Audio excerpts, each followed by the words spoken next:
Good afternoon, everybody. Hope my teasing family is doing well. It is March 2nd already. Unbelievable.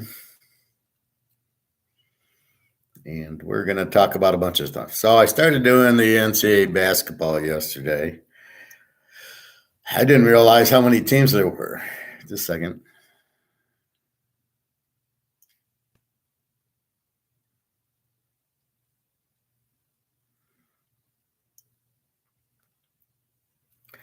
I didn't realize how many teams there were. There's like 400 freaking teams. You got to be kidding me. So basically, I went into what I normally do for football, and you couldn't get the defense. It's how many points do you score versus how many do you give up? I couldn't get the how many points they gave up in the normal way on Google. I had to come back to going to every team, and then it would go into the conferences, and then I had to do conference by conference, points for, points against, but it was total points, not per game. Then I had to go and put it in the, and it came with how many total games they played. But on some of the formats, it gave a date instead of the total. So the team's like 17 and 12, and it turns into September 27th. And you're like, and there's no way you could format. I'm downloading it into Excel, and there's no way you can format to get it proper. It was unbelievable.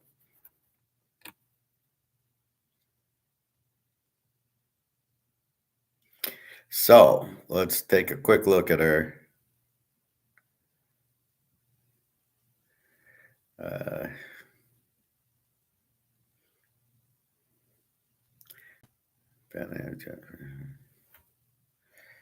so let's see what's going on with our gold. Gold price today. And it looks like it's down just a tad, but again, we know it's meaningless, but gives us an idea. So silver is at 20.76, down 22 cents. Well, gold is at 18.33, down 3.66. At 10 o'clock, it actually started to come down, and now it's down much farther. Something happened at 2 o'clock. Who knows? What these idiots do now is if the dollar goes up, they sell gold thinking that's something to sell.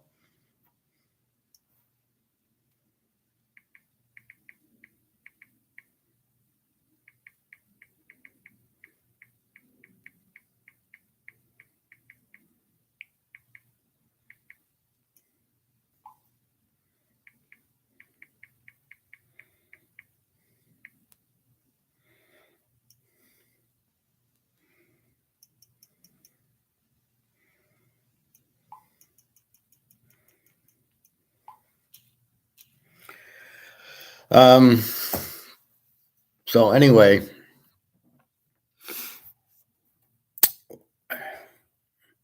so there's 400. So I go to the library, go into Excel, download Google, and anyway, so there's I'm figuring. So now what I've been able to do is I just put it in from Excel into Lotus Notes because I can't work with it in Excel. Is then to go and so I've got the points for and the points to get. So I will then grade it. But there's 400 teams. So what I'm going to do is wait for the bracket to come out.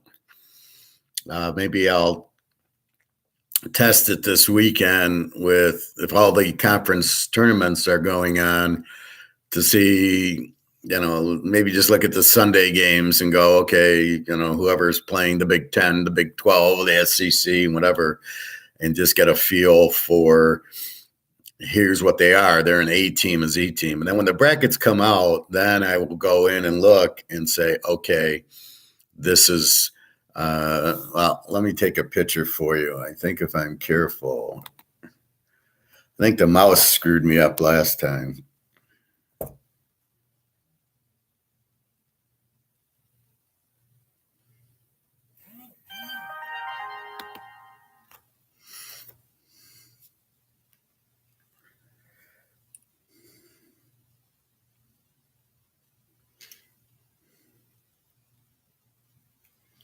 Now this is still loading. Okay. So if I show you what I've got,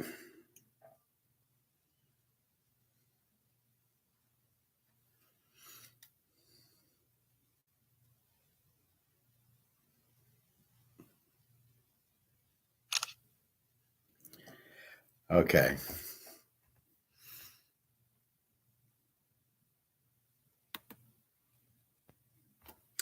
So here's a picture of what I've done, just so you get a flavor.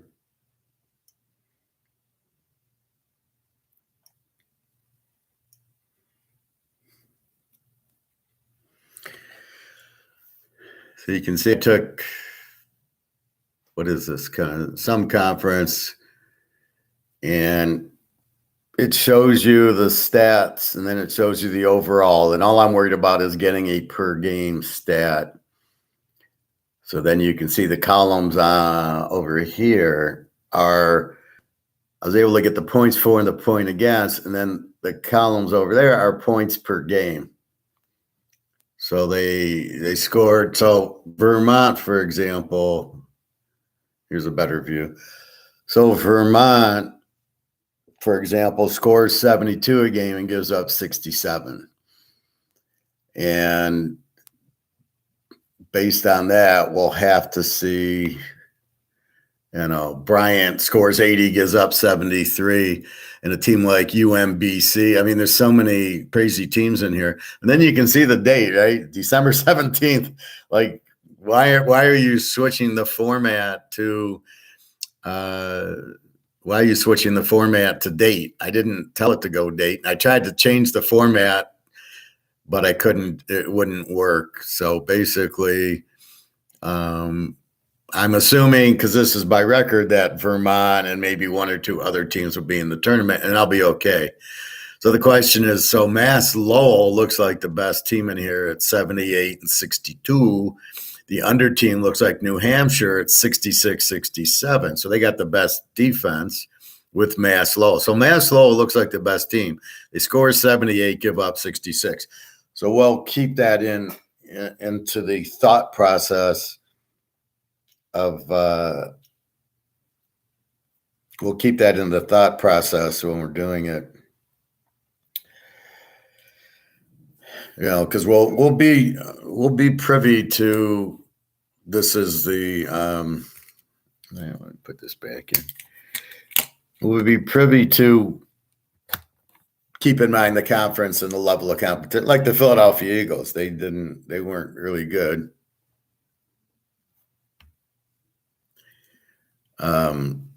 So we'll keep that same thought process. So anyway, gold, 1833. Who cares? It's not real. Just for buying purposes, it's cheap for us. One thing I was thinking about yesterday was fear. What do I mean? Okay, so the Dow's up 100 for some, because these people are too stupid. So what the government normally does is scare you into doing stuff, right? And they're not scaring you about gold. They're reversing you. So normally they'll scare you. 9/11 was a terrorist attack. Oh my God, this and that, and all that shit. But that's the thing is, let's see what I got here.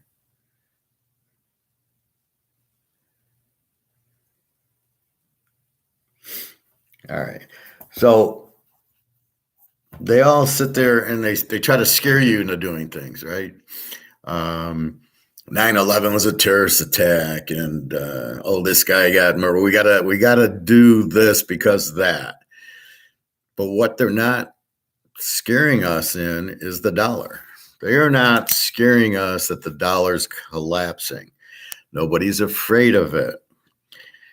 They're not implying gold's the answer.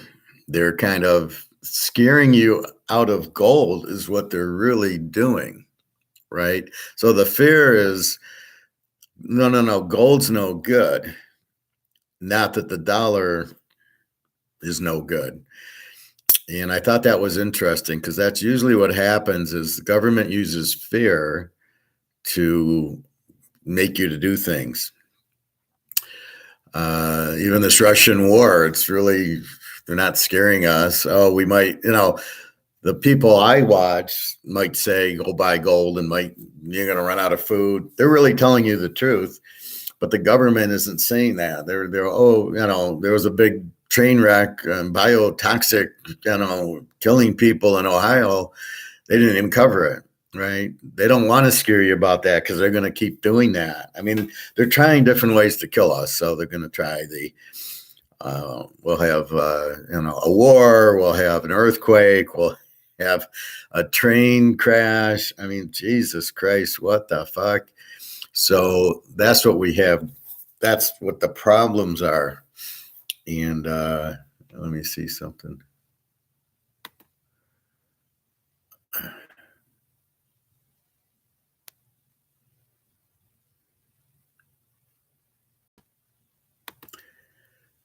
I'm trying to move. I have the file in Excel. I'm trying to move it to, I'm trying to move it to Lotus Notes so I can work on it, but I'll worry about that later. Anyway, so usually the government scares us to do things that they want us to do, Sort of like COVID. They scared everybody into COVID, go get the vaccine. They scared everybody to get the vaccine. They scared everybody to wear the mask. Those were all intimidation. We're going to scare you to do it, right? That's what happened, right? And you're like, oh, we better do it. Well, let's be safe. Oh, if you travel, you might catch COVID. You should wear a mask on the airplane. What the fuck was that all about? You can catch a flu on the airplane with or without wearing a mask because the air circulates. So it's a big problem. When the government wants you to do something, they steer you to it. They make it, oh my God, you'll get COVID and die. So that's probably the biggest fear they could put on you, and they try to do that. But that's really, not the point. So they're not scaring you out of the dollar into gold, which is, they don't want you to do that. So they're not scaring you about the dollar, which should make you really like, what the fuck's going on? Why are they not scaring me about the dollar? See, so when it collapses, they still won't you into the digital currency. I had a conversation with when I was at the gas station getting my I got a Diet Coke after workout, and so you get the Diet Coke and we start talking about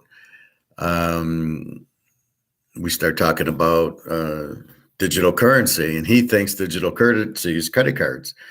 Now, reading the definition, the only digital currency we have as electric currency is crypto. The Bitcoin is the only digital currency we have, and it's not really US. It's like the internet, right? It's not US. And I said, well, that's not digital. That's just using your it's using your money electronically instead of giving you $1, I'm electronically giving you $1. So when you pay me for my football picks on PayPal, in a sense, you're paying me with this, but you're doing it electronically. I'm getting this. So if you bought my locks, $77 a week, because I like sevens. If you bought my locks, you're actually giving me $77, but you're doing it electronically. So let's clear up digital and electrical.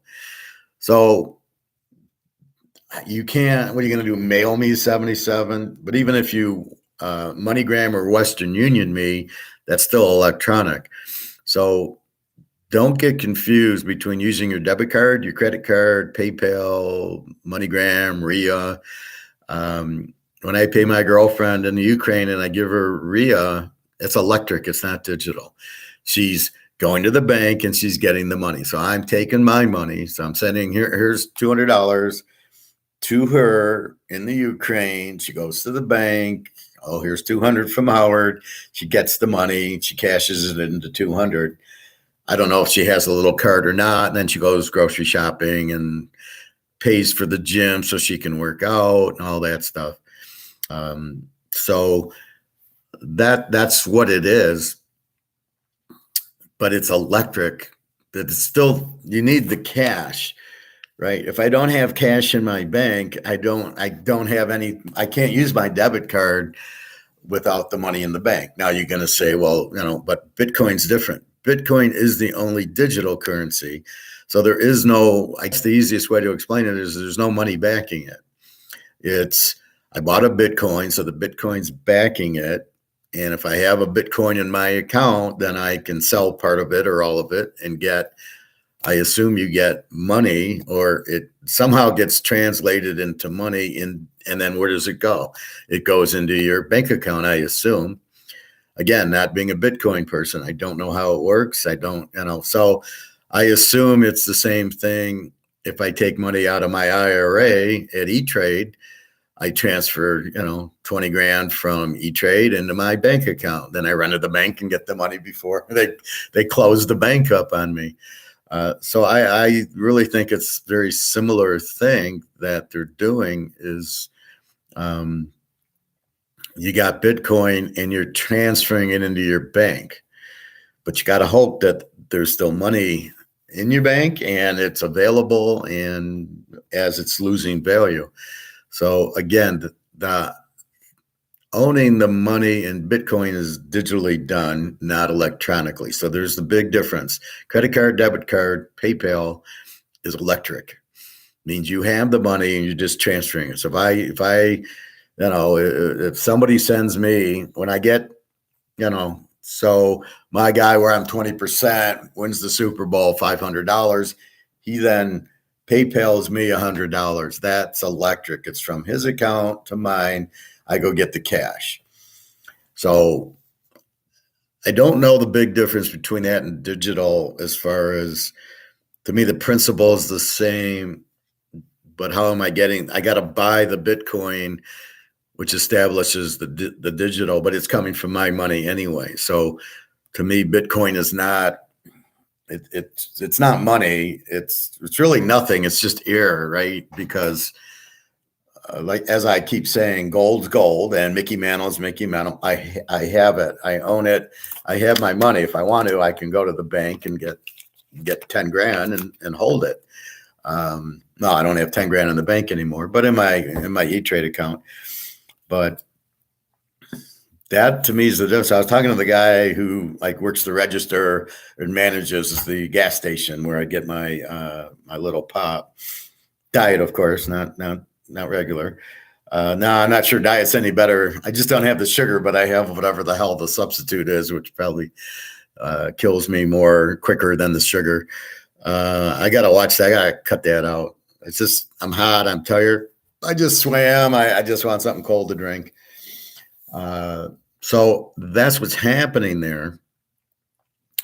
So the digital currency, so they're going to lean us towards a digital currency. So it's going to work. So you get your paycheck and it's going to go where? Into a account. The difference is right now, if I go to the gas station to buy a Coke, nobody knows. Nobody can deny me. I can use my debit card or I can use money and I can go buy it. And if I want to go play poker, nobody knows.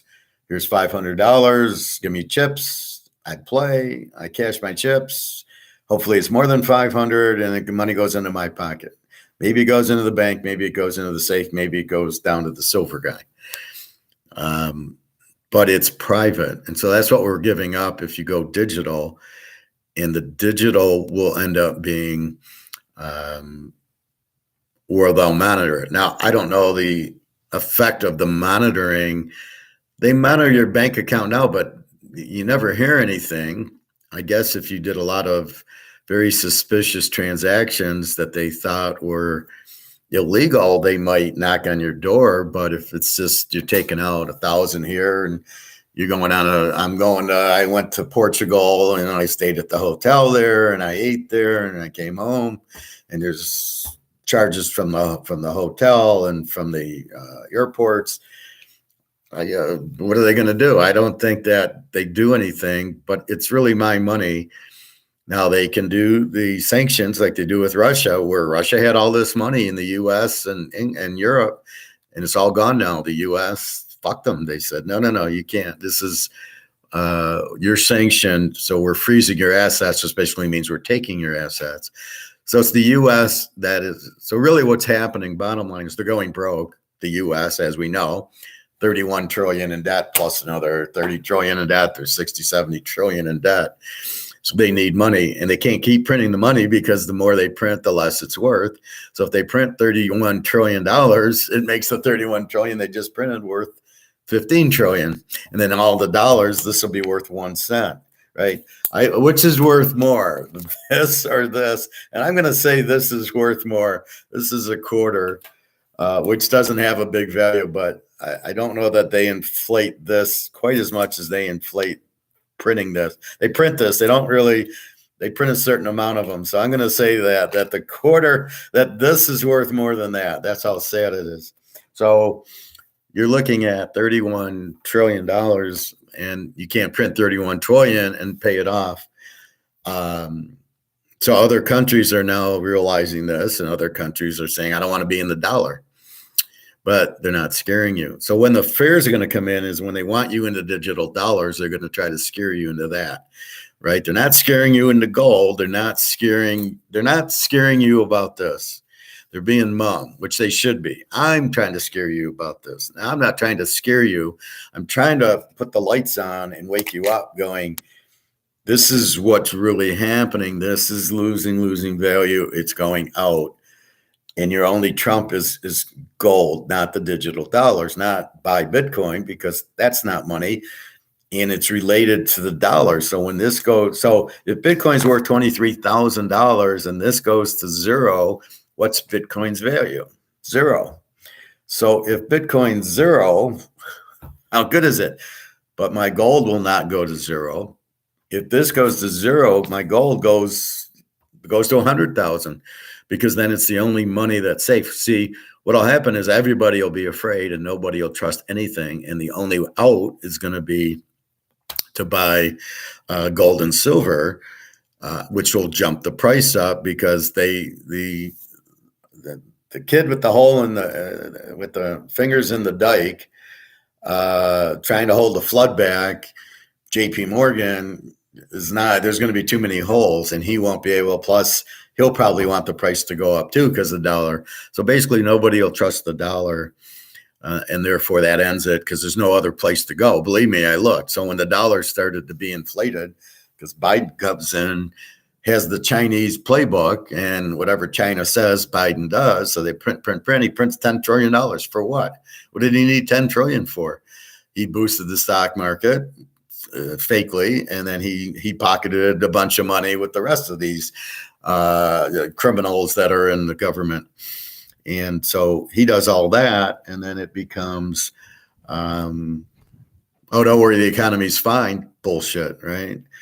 And with that said, they're not scaring you into gold and silver, but I'm being very gentle going to gold and silver because that's where you want to go. But people aren't scared to get out of the dollar yet. However, once the digital currency, and it won't be ready for years. So I don't know what they're going to do because they won't be able to scare you into digital currency now, but this is going to zero now. So what are they thinking? Because they'll come out with new dollars, right? And they'll say, we just changed the look. It was being counterfeited. So we changed the look of the dollar to try to establish that that's good, but it won't be backed by anything until the digital dollar, and I'm not talking central bank digital dollar, but maybe they'll have a digital dollar. Again, that's just crypto.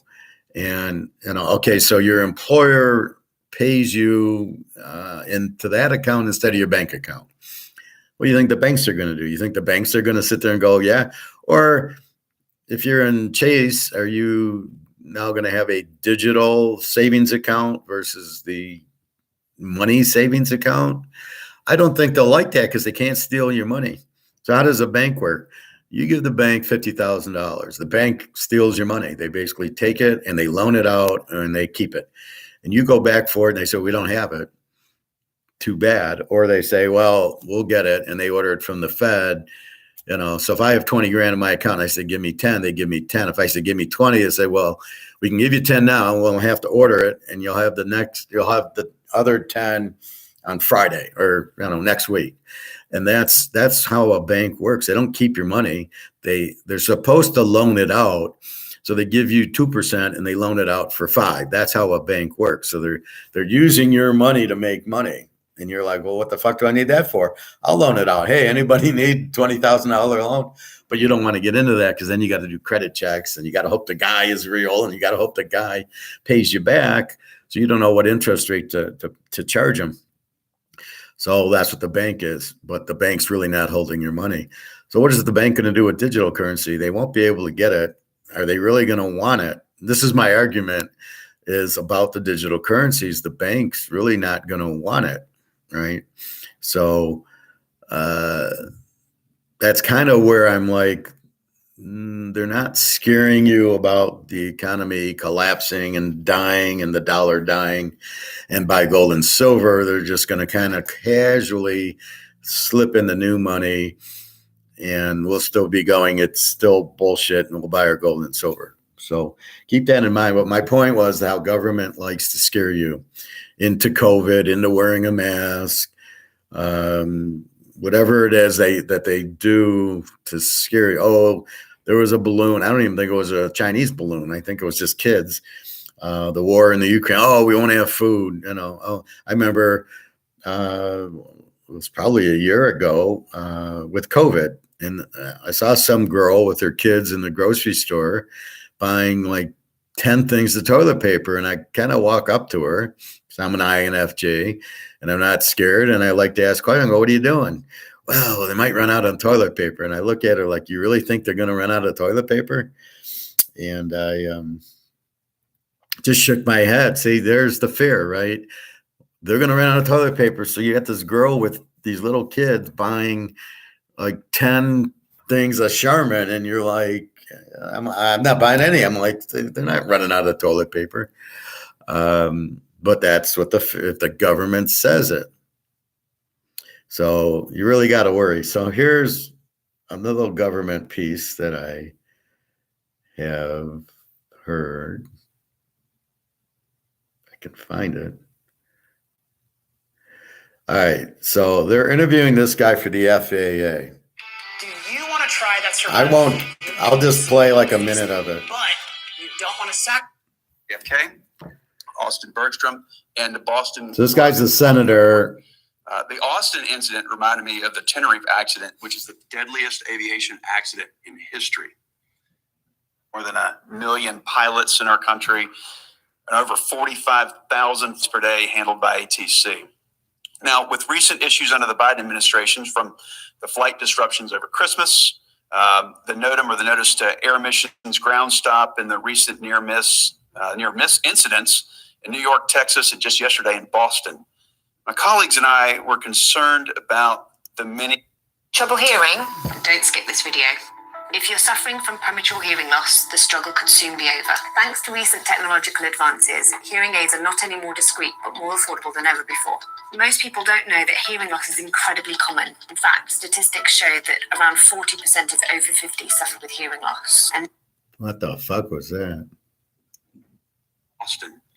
My colleagues and I were concerned about the many or several parts of your background and your lack of aviation experience. Now, there's many new regulations that the FAA has issued or is in process of developing. Here's one, for instance. The FAA is spending billions of dollars on its next-gen program, as you're aware, to modernize the national airspace system. A key part of this update is moving towards GPS navigation for pilots and ATC. Now, as part of this transition, the FAA recently required airplanes to be equipped with an ADS-B transponder. So, Mr. Washington, can you quickly tell me what airspace requires an ADS-B transponder? Quickly, please. Thank you for the question, Senator. Not sure I can answer that question right now. That's okay. We'll just keep going. So that's Okay, so you're in a job interview. Now you can tell he's a liberal because he says, "Thank you for asking me the question." I've never said that to anybody who's asked me a question. I just go to the answer, right? He can't answer any of the questions. This is what's appointed. This is the government at work bringing in a guy because of his skin color who doesn't meet the requirements of the job. He's supposed to have 20 years experience in FAA and aviation, and he doesn't have any. He's got a little military background. Then it's discovered that he was at LA and he spent overspent the budget, and a lot of whistleblowers saying this guy is, doing this and that. And then he retaliates on the whistleblowers. Then he goes and works at the Denver airport, and there's a bunch of stuff that's wrong and over budget and everything else. But he has no experience for flight safety, which is the whole point of this FAA flight and whatever aviation administration that they're trying to get is somebody who can run it, who's got 20 years of experience. The White House sends this guy because of his political views, has no experience. And so this is what he goes. So the guy asks the questions, and the guy doesn't answer any of them. He says, "Oh, I don't know. I can't answer."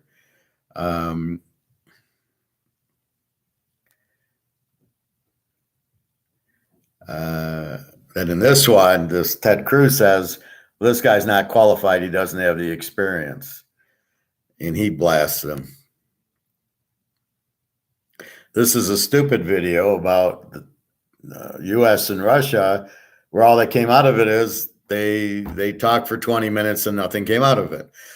Okay, this is for us, Bobby, 6 superpowers at INFJ, which is really a wasted video because it's stuff we already know. This one was about Yellen and Warren Buffett, which was basically also useless to watch.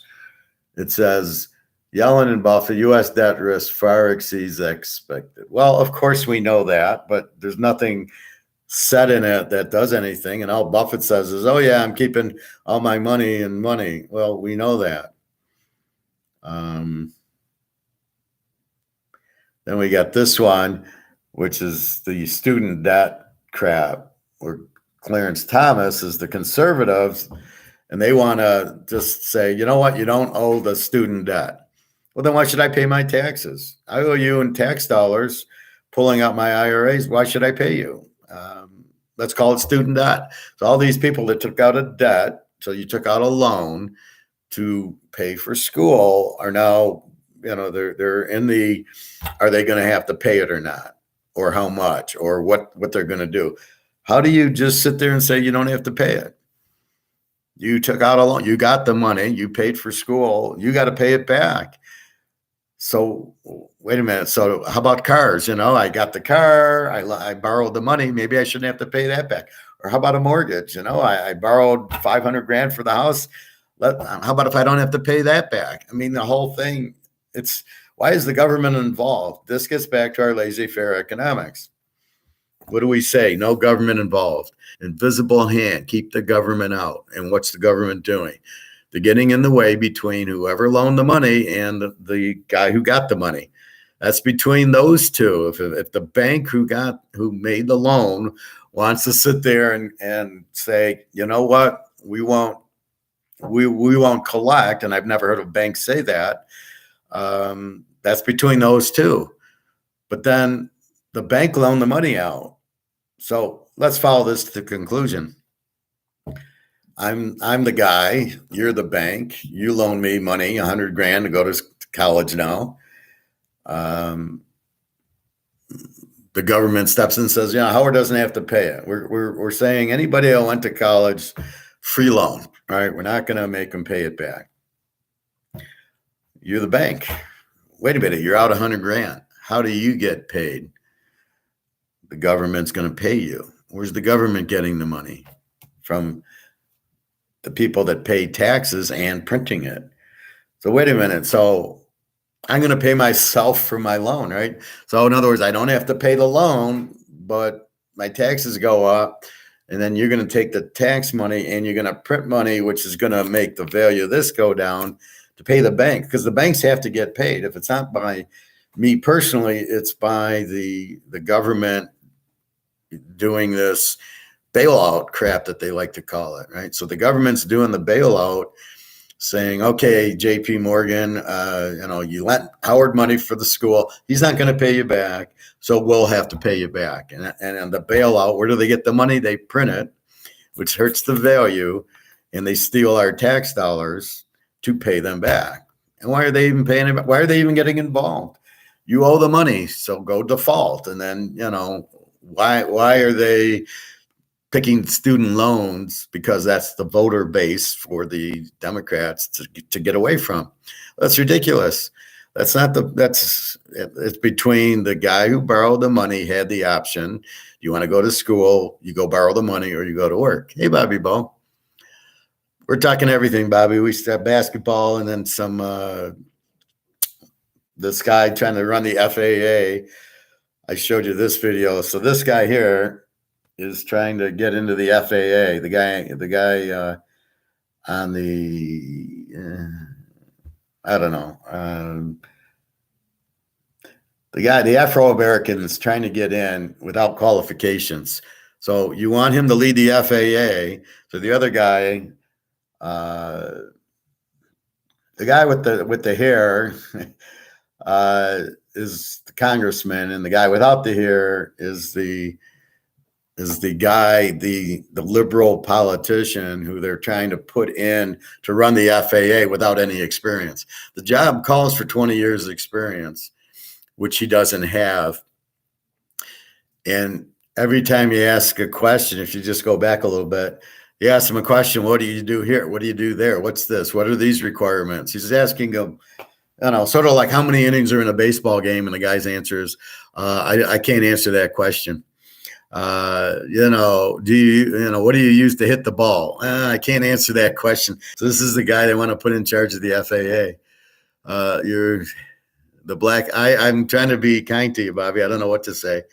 You don't really want me to say what I really want to say. Anyway, so then I'm talking about student debt. That's when you came in. Silver's even today on NASDAQ, so it's not really even, what's the difference? Gold's down a few dollars on NASDAQ, so it's totally meaningless. Not really. They're doing it at 12 today. The 10 o'clock didn't really go down much, went up a little bit, and then about 11:30, 12 o'clock is when the shit hit the fan and it dropped. But that's not London redoing it. That's because probably whatever news came out as they use that for the for what's happening. So the dollar probably strengthened, and then they short gold like a bunch of fucking idiots. That's what they know. That's why gold goes down on NASDAQ, because these idiots are buying the dollar, and then they sell gold because they think it's correlated, which it's not. It's not correlated, and the dollar's not stronger. The dollar's super weak. I can't wait to order my Cougarans tomorrow morning. There you go, Bobby. So that's what's happening with that is so this guy's not qualified. They need somebody with, so it's like a guy, we'll put it in baseball terms, Bobby. You want a guy that can hit, and this guy goes to the plate and strikes out all the time. You're gonna make him your starting center fielder, and the guy can't even hit the ball. No, he's not going to make the team. He's not qualified, and that's what this guy is. He's a military guy who's a scammer and a crook, and he had problems in L.A. With their transit system, and then he had trouble at the Denver airport, and a lot of people whistleblowers and stuff like that attacked him, and he retaliated. This is a bad guy, and they want to. This is the point. Is this is what the government does?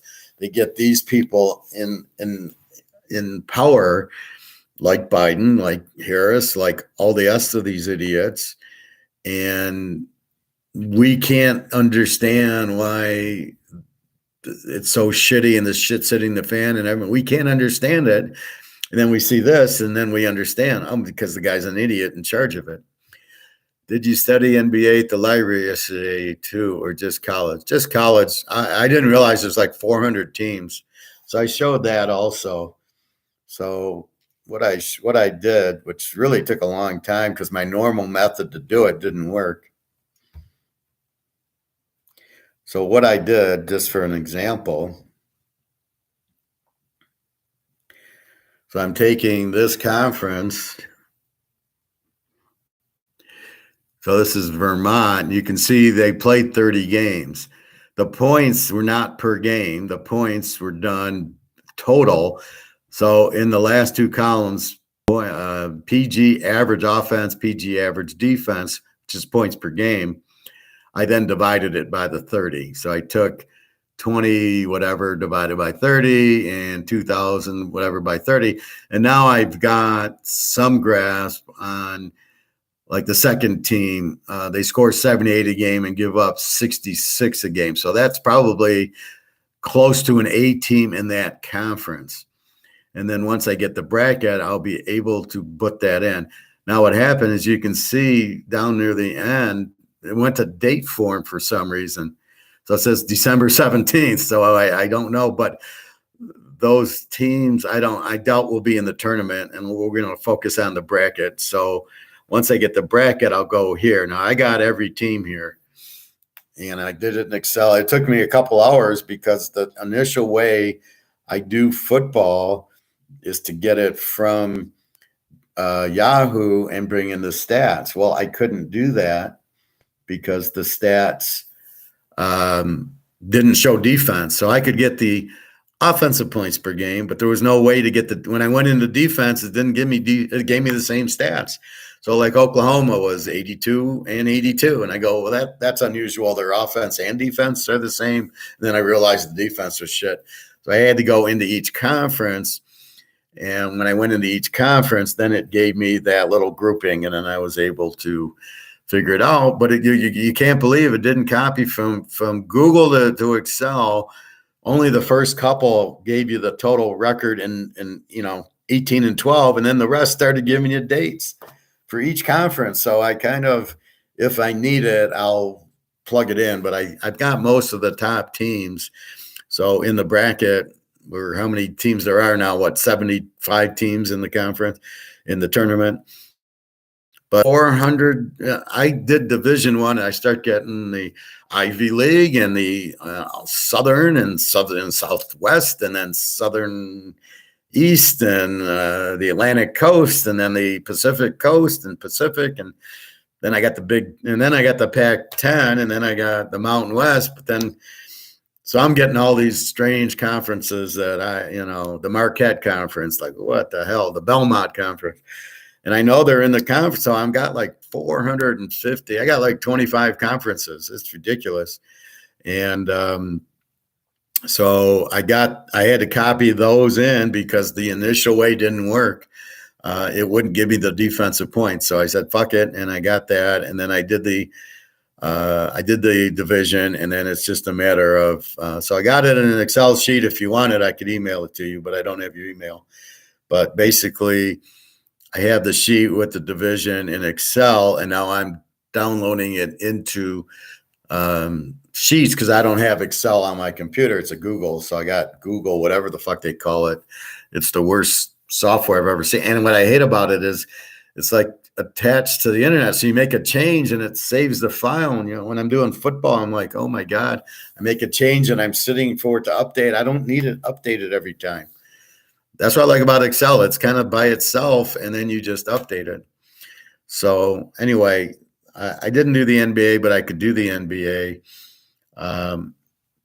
I'd probably just do it at home, and I could probably just do it probably the way I do the NFL, where I don't even know that I think if I just do it like this, where I pull the 6 conferences down, it's going to have the points, hopefully per game, if not total, and then I can just divide it and just get my points and figure out. I mean, I think we know Boston's an A team, but like teams like Golden State are an over team. They're not an A team, but we don't even know if Curry's playing or not.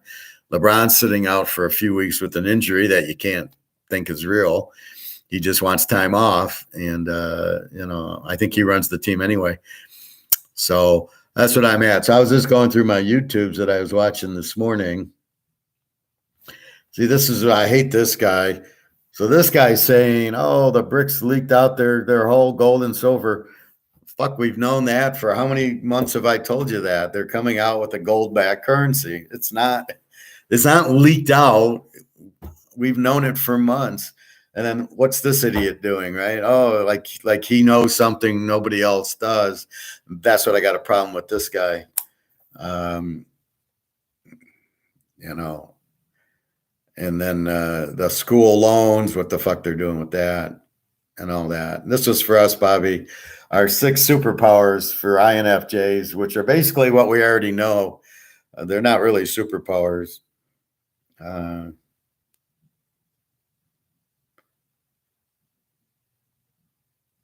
And then China's shocking euro is really nothing. They came out with a canal that they've been doing for a long time. So why it's not even news. So I really just question the whole half the shit that they even put on here is so meaningless.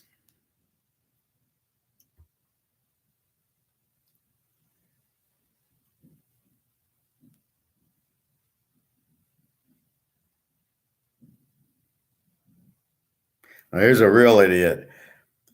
Silver 36, gold 3,200 from Ron's basement. This is obviously a Keynesian. He obviously doesn't understand the difference. So I can tell that by his thing. He doesn't understand the difference between derivatives and he doesn't understand. Now, don't recommend this guy anymore. And I kind of blocked him.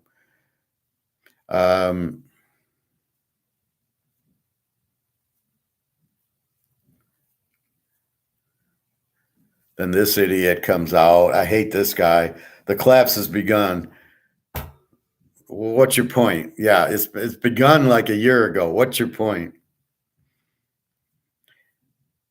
This is the problem I have. Is these guys coming out with their points that they're meaningless, that we already know. How long have we been talking about them? That's like me coming out and saying, "Oh, did you know that China and Russia are coming out with a gold-backed currency?" Duh. How many months ago? 6 months? And I get it from Alistair McLeod. That's why I listen to Alistair McLeod. So tomorrow's Friday, and the other guy, the Andrew guy, will be on his normal Friday stuff. But so I know I'm working around here. So basically, basketball. I can look at the pros. I got to figure out what to do with the brackets. I might sell my bracket picks real cheap because I know everybody. When you look at 450 teams in college basketball, how anybody bets it, got to be out of your fucking mind to bet it. How do you track 450 teams? I'm the only one that can track all of college football's 132 teams, right? Because my system / ranking of the teams, I quickly find the Z teams, the over teams, the under teams, and the A teams, and then I can do that. I figured that out. I don't know if it works for basketball, but how in the hell would you bet all these basketball games? And all you hear are these idiots on BetMGM on the radio. What they'll tell you is bet this team, bet that, and then they get into props. Well, this guy's going to score. He's going to throw for 200 yards and he's going to run for 80 yards, but they never tell you how they do. They never say if they win or lose or how much they bet on them, or is it a 10-unit play? They don't tell you any of that shit. They just shove information down your head of, I'm playing this game, that game, this game, that game. Like, who the fuck are you? Why would I listen to you? And then, so you're going to play those games, fine. And then what's going to happen? And then you lose them all, but you're telling people what you're betting as if you know what you're doing, but you're not then saying, hey, here's my I'm up $12,000. So listen to them. So this is why I tell you don't listen to them, because all they do is they try to get you to bet, because it's a casino, bet MGM. So they're just telling you to bet. So you lose your money because you can't possibly win at all this. The best way you can bet maybe college basketball is follow the Big Ten, or in Bobby's case, LSU or Texas A&M. Follow the SEC, and that's it. Just bet SEC games. Okay, there's 12 teams in it. Okay, I can follow that. Or the Big Ten, I can follow, and that's it. And then you know the teams pretty well. I was looking at the stats yesterday, and then I could say, oh, yeah, this is a good Big Ten team. This team sucks. Like, I looked at Michigan, and their defense sucks, and then you're going, oh, that's why they suck. So I could immediately see they give up a lot of points a game. They have no defense, sort of like the Pistons. I see they have a terrible defense, right? Because I quickly did a little analysis. I didn't do anything. And you could see that they don't have a defense. So you're betting that game over.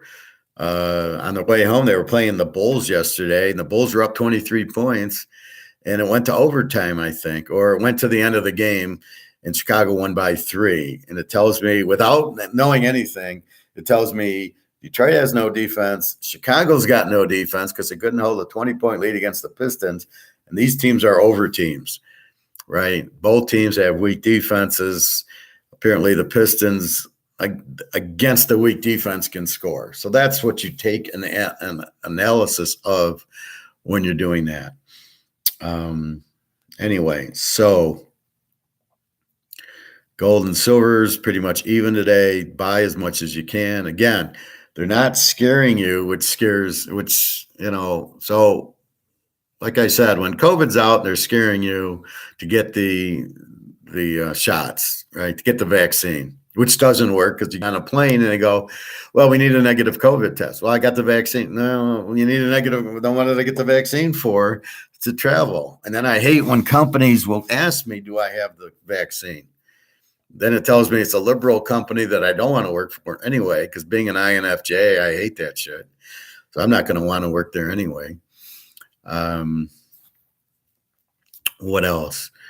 So I got my W-2 so I can do my taxes. And I think what I'm going to do is I'm going to just do the taxes, and then I'm going to put in small amounts of my, the 1090, small amounts of what I pulled out of my IRA until I get to a normal number. And that'll be my return. And then, they'll have to come back at me and say, oh, you got the wrong number. And I'm, I made a mistake. Okay. Yeah, I owe you. That'll be a year or two down the road. So that's, by then, gold and silver should hit. And then that's one reason I'll cash in, a half ounce of gold. I'll get 20 grand. I'll need 4 or 5 to pay off the IRS. So I'll do that.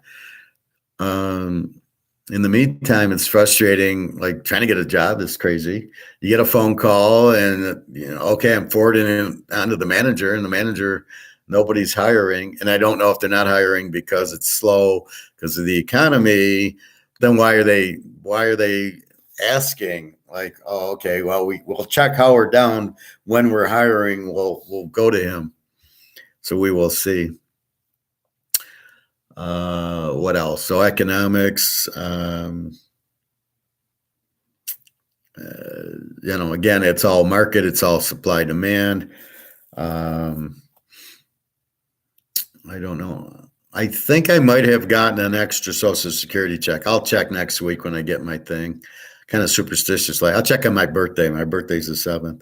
So I think I did, because I thought I was going to get you need, your account is short because rent gets taken out on the 2nd, which is today.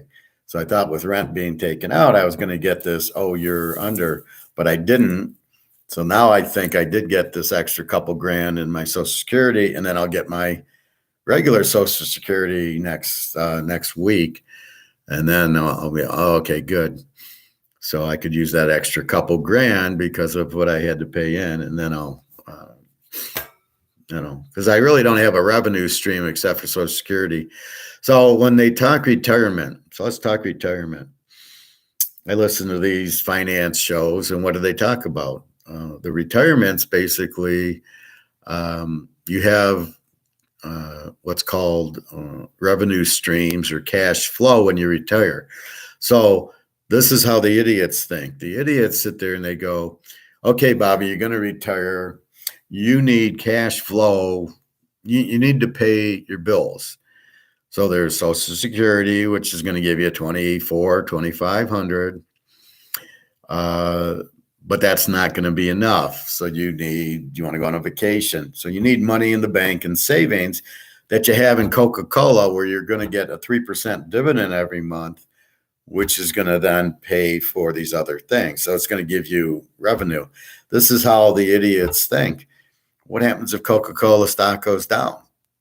Oh, you don't sell your stock when it's dropping. Well, the whole market's going to collapse, and you idiots are still putting these guys in stocks that give you a dividend as a revenue stream. What the fuck are you doing? See, this is the problem.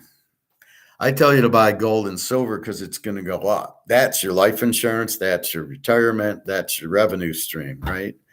All of a sudden, you're going to have something worth a whole lot more.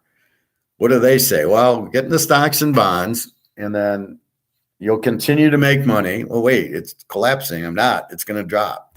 And then I'll get the dividend. Well, wait, my Coca-Cola went from 40 to 10. I just lost my ass in the stock, but I get the dividend. But now my 200 grand in Coca-Cola stock is worth 40 grand. I lost 160,000.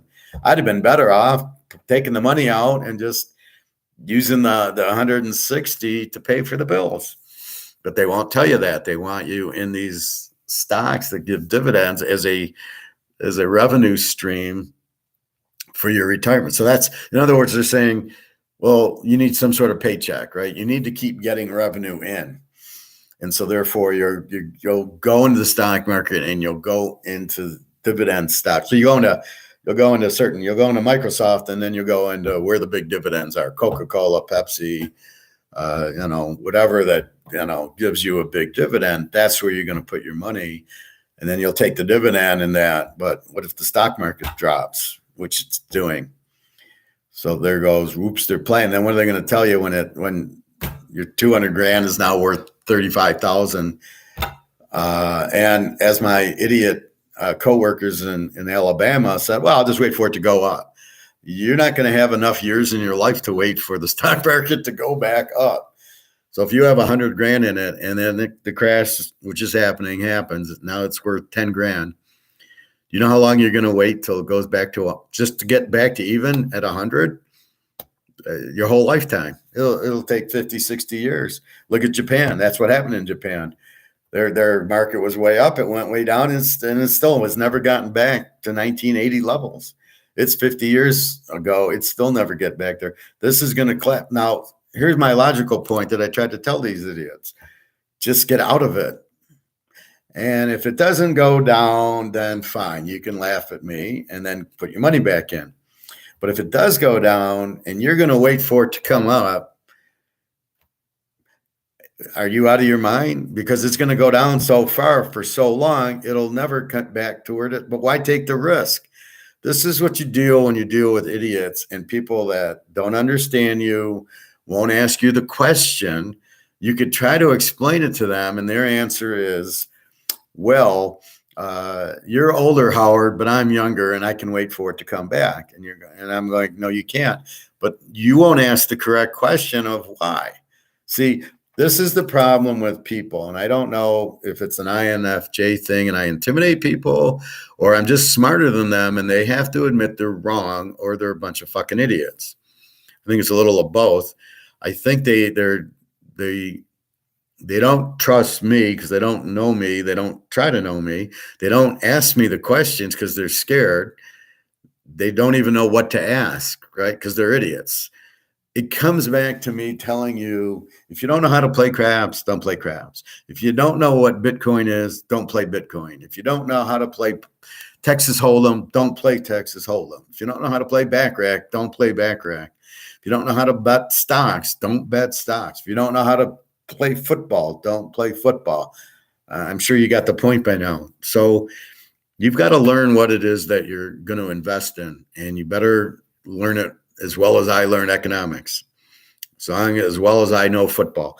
That is where you want to be at. Now, you can lean on me for football, and I'm happy to help. That's what this is all about. I've expanded it to gold and silver because I know everything about that, and I'm happy to help that because nobody knows it, because nobody's taught it. Nobody's taught Austrian economics, and nobody understands gold and silver is the only escape at this point for anybody. And then I can point you to the central banks buying tons and tons of it to survive, right? That's what they're doing. So for your retirement, it's gold and silver, because in the stocks, they're going to go down. You're fucked. Now, what are you going to do? But if you listen to the guy on the radio, or you go to a financial planner, if you're older, like Bobby, you're older. You're not that old, but you're getting there. You're in your mid-30s.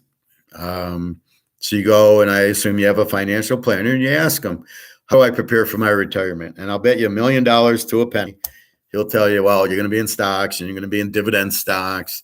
And you're going to say, well, I don't understand. What about gold and silver? And they're going to say, no, gold and silver doesn't move. You say, but that's derivative. That's paper gold and silver. How about physical gold and silver? They won't be able to answer your question. They're going to get offended, and that'll end the conversation. That's the problem. But if you haven't been taught by me, you don't know there's gold, there's physical and paper, right? You think it's all paper that doesn't move. You don't know JP Morgan has the monopoly on this and never wants to stop printing it, which is my defense on why there won't be a digital dollar here, is JP Morgan will then come out with the new dollars and print those, because he's got a monopoly on the printing press, and he'll fight gold and silver as he's doing now, but eventually it'll be taken over. The whole world is on gold and silver thanks to BRICS and Russia and China, and they can't go to war with Russia and China over the gold standard like they did with Gaddafi and Saddam Hussein and that whole gold robbery 9/11. So they can't really go to war with them. They're already at war with Russia. So Russia's like, fuck it, I might as well pull out the gold standard now, because what are you going to do? We're at war now. So it's convenient how the liberals fight a war. Well, let's see. It's us versus Russia.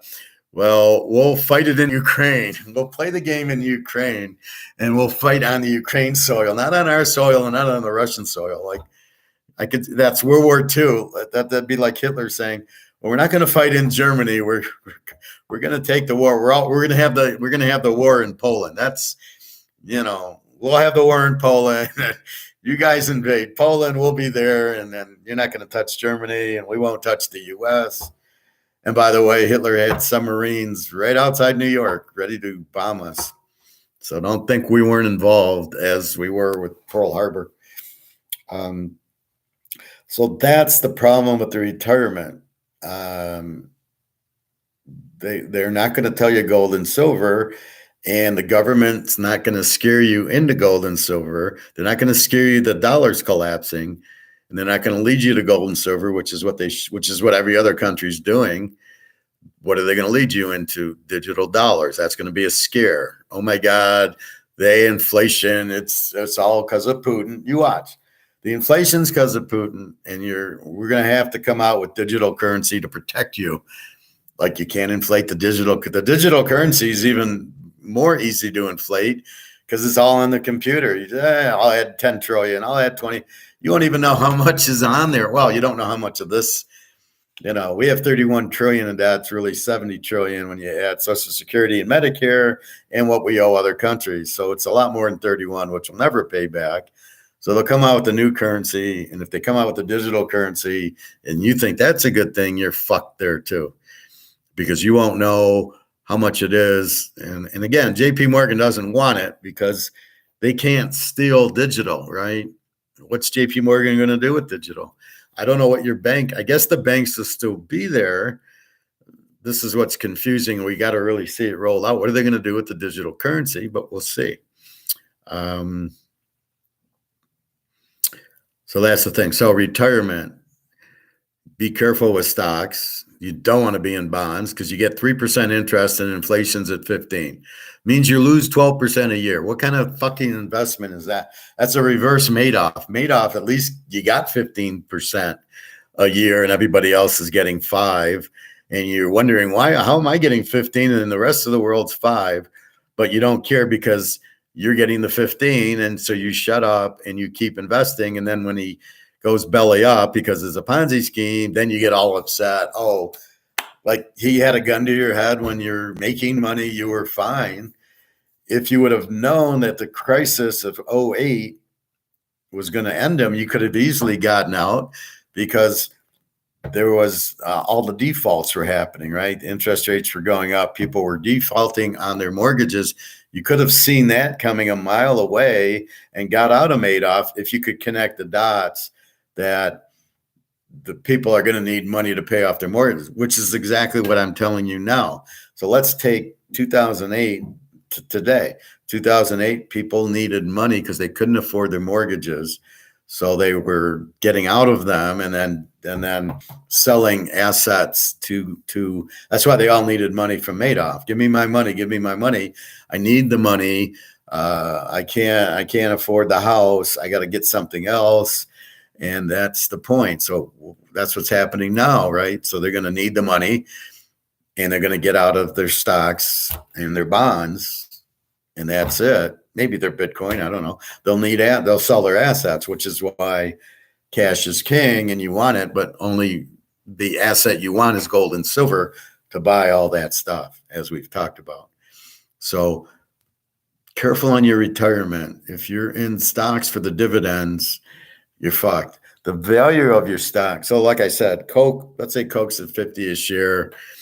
You got 1,000 shares, you got $50,000. That's my retirement. And I'm going to get a dividend every month or every quarter, 4%. So I get whatever, $1,600 a month. I don't even think it's that much. That's probably a year because it's 4% for the year. So you get 1/4 in chunks. So let's say the idea is you get $2,000 in dividends a quarter, whatever. It's certainly not monthly. So, but what happens when the value of the stock drops and the stock goes from $50 a share to $20 a share? Now your 50,000 went down to 20,000.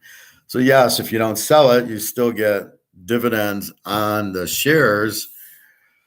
So you would still get 4% on the 1,000 shares you own, even though the stock went down to 20, but you lost $30,000.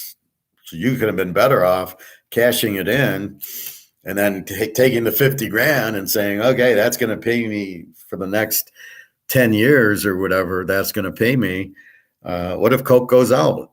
I mean, it's unlikely, but if the economy gets that bad, well, I don't see Coke or Pepsi, but again, what if they reduce the dividend? They start losing money and they go, we're going to make the dividend 2% or 1%. We can't really afford it.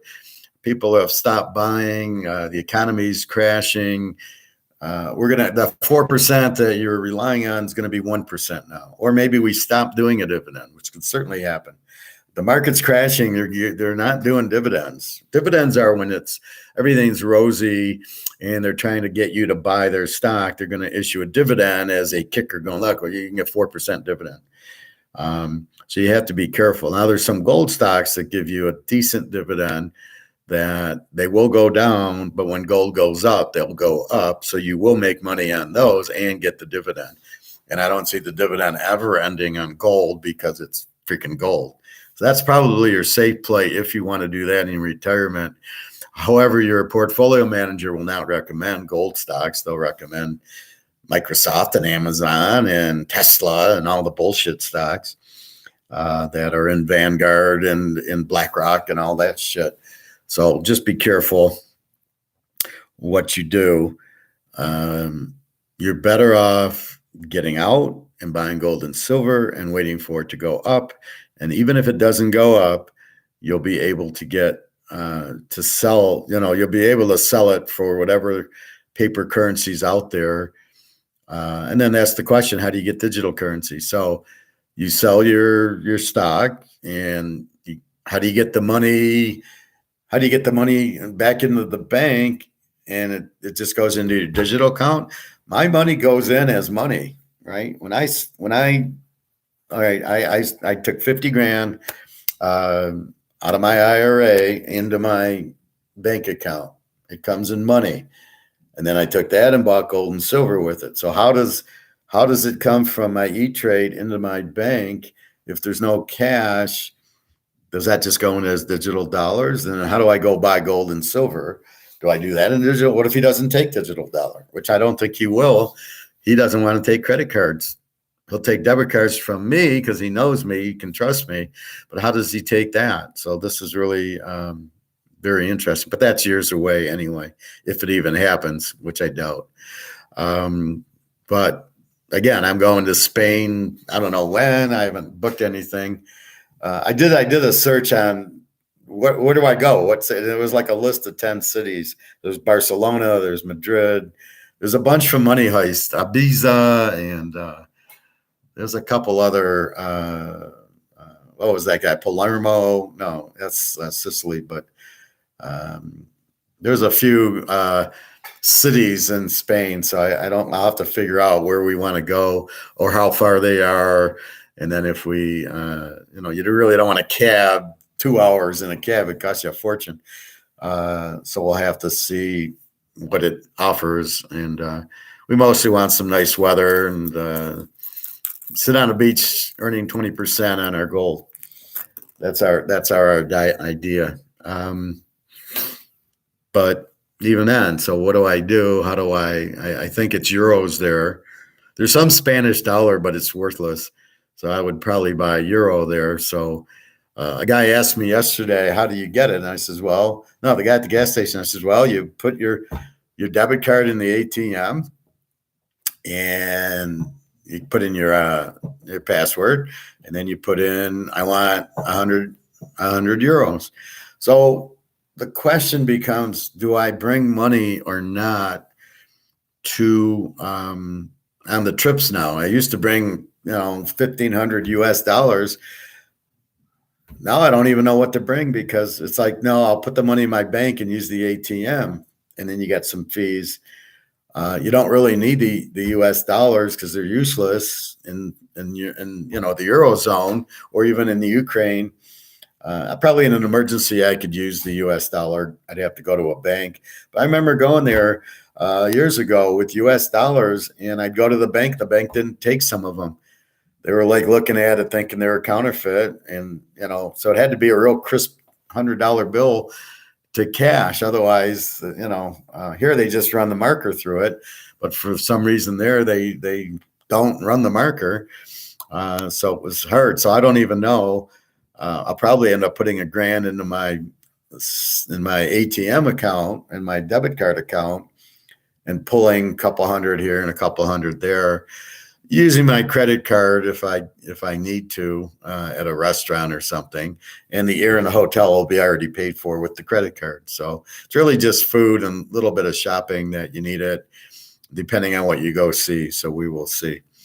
But anyway, so that's what you get into with the digital dollars and the ATM. And what do I take on a trip?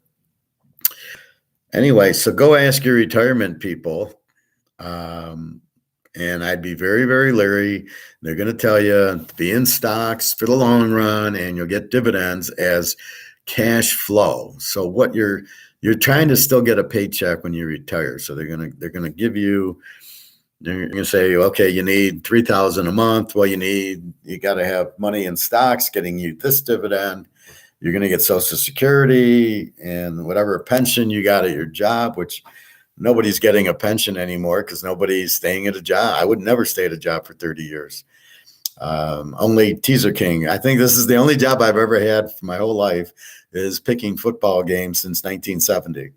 So I've been doing it for now 50 years. It's the only job I've had that I've kept is football betting, which shows you a lot, because if you don't win at it, you don't do it. Like poker, if you don't win at it, you got to quit because you're not going to keep losing.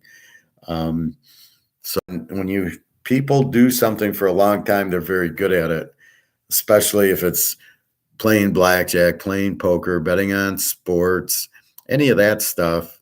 You can only do it for a long time if you're good at it, because if you're not good, you lose your money, and then you can't keep betting football if you don't have any money to bet, and you're going to lose it. So who has money to do that? So let's see. So what else is happening? So we'll check the prices on the travel. I'll let you know about that. And hotels, the inflation rate in Spain was 6%. It's funny, now I got to check that. And we'll see. But basically, so your retirement's your gold and your silver. That's your retirement.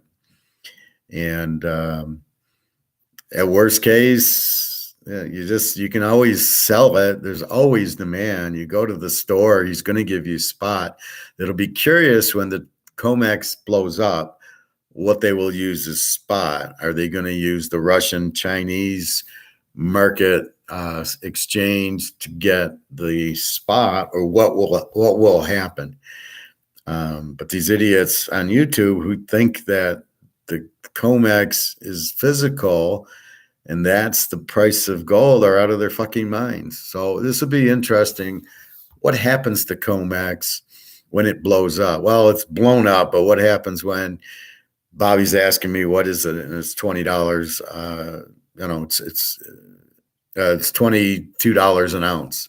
So if I go with my silver there, he's going to give me 22 now. That's why I'm not going there till it's got a few more zeros after. Oh, 2,000 an ounce. Okay, now we can deal. And that's at what are they going to look at? Is COMEX going to be adjusted to Russia and China? Or are we just going to use Russia, China, or what are we going to use the value of the gold and silver? Where do we all got to go to Switzerland to get the real price? This will be interesting. But you probably, if you got 20 ounces of gold, you're probably not going to ever sell all 20 ounces. You might sell 5 or 6 of it at 30, 40, 50,000 an ounce to get the money, or you might use it to buy a car or a house. But I don't know any reason you'd actually sell all the ounces. So that's why a lot of times it gets handed down to your kids. So you got to educate your kids on Austrian economics and gold and silver and explain to them, this is useless. This gets printed to zero. Gold and silver are your only things to hold.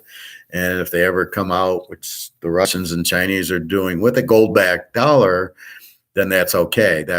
Then you want to collect those. You don't want to collect this. So that's what's happening there. So I'll be interested with this basketball tournament.